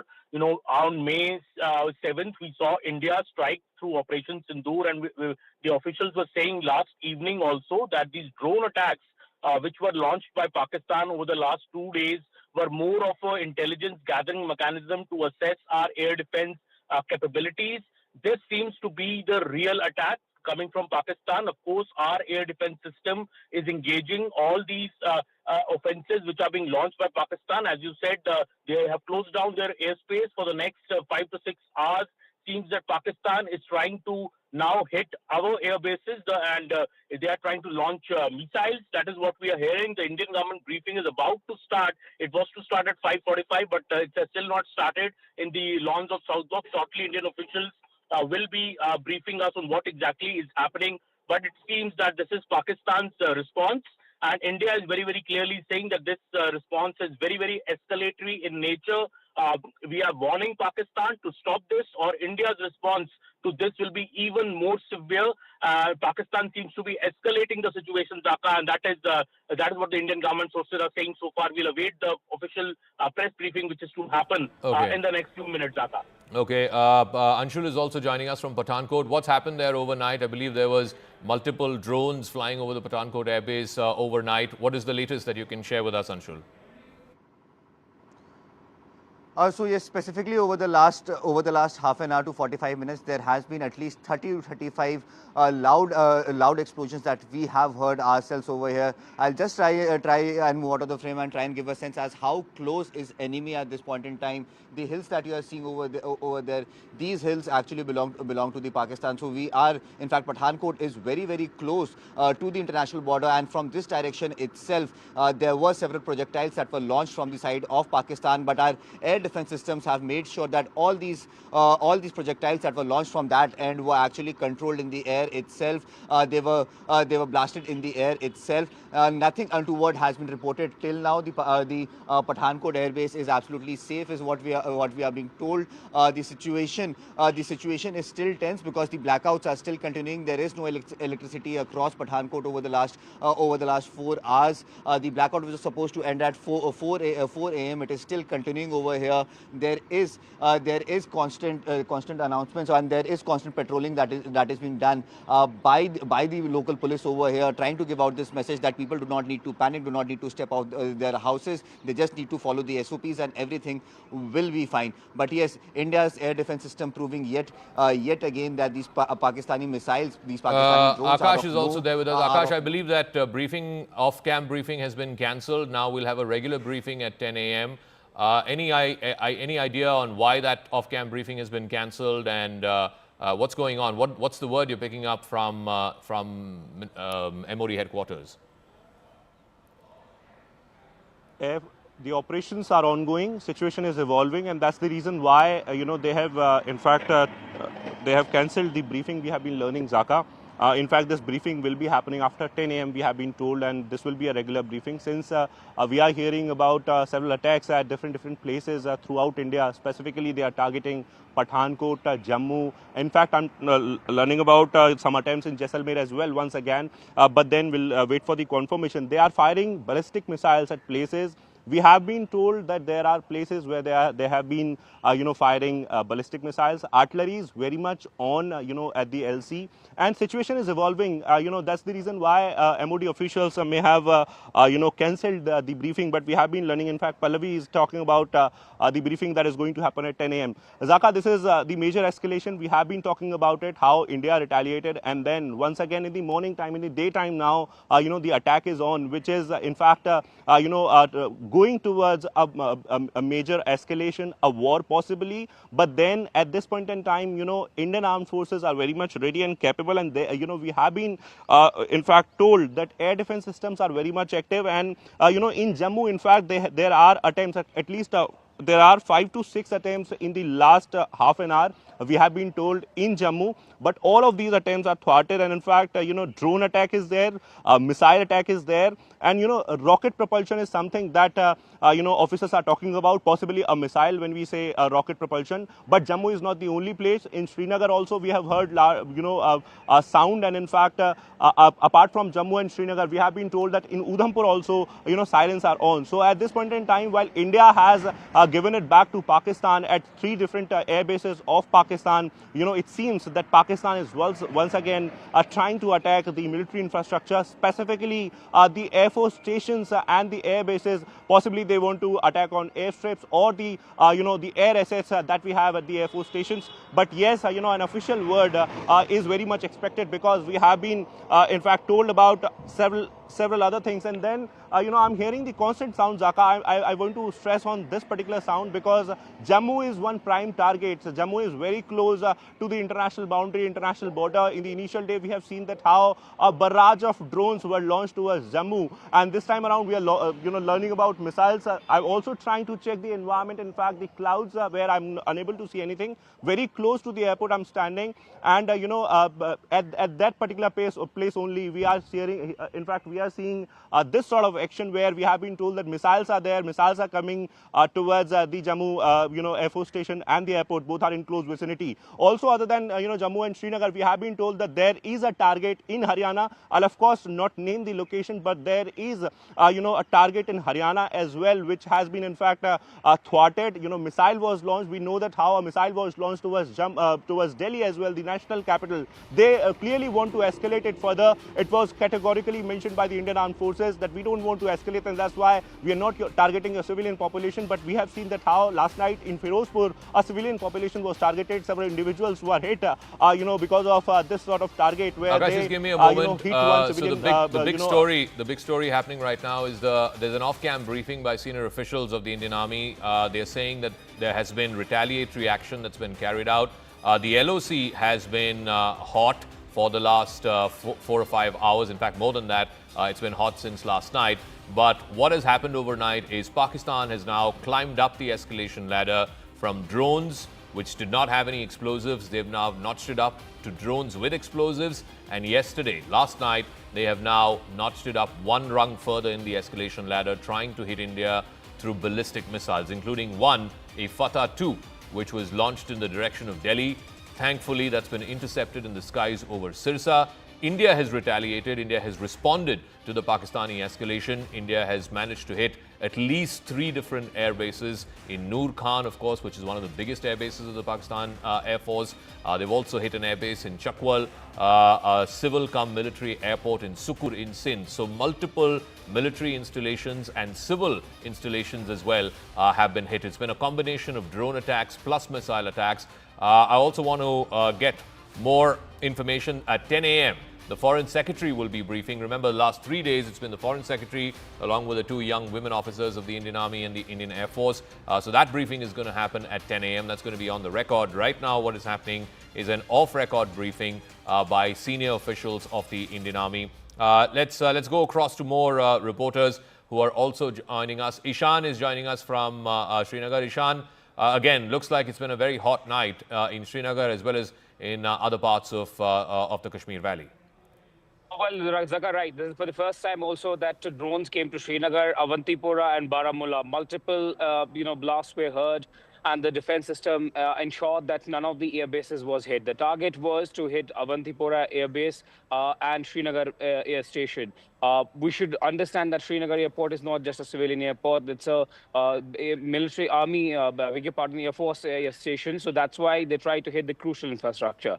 And even 5 or 10 minutes back, we heard in Srinagar, people are waking up to the 2 loud blasts that were heard, possibly intercepting some kind of missiles or some kind of projectile being fired towards possibly airports in Srinagar or Avantipura. These are the main 2 bases. But apart from this, we have been learning that they tried to carry out, drone-based attacks last night on the India's military infrastructure, particularly in Baramulla, which acts as a front line for the line of control. So they might have tried to hit the Indian Army's main assets in Baramulla, Srinagar, and Avantipur. But that has been repulsed. What we have been given also to understand is that security around these vital installations has been doubled, and it's amply clear that they are going to attack these vital installations to basically stop the militaries or air forces advance, if at all that happens with Pakistan. But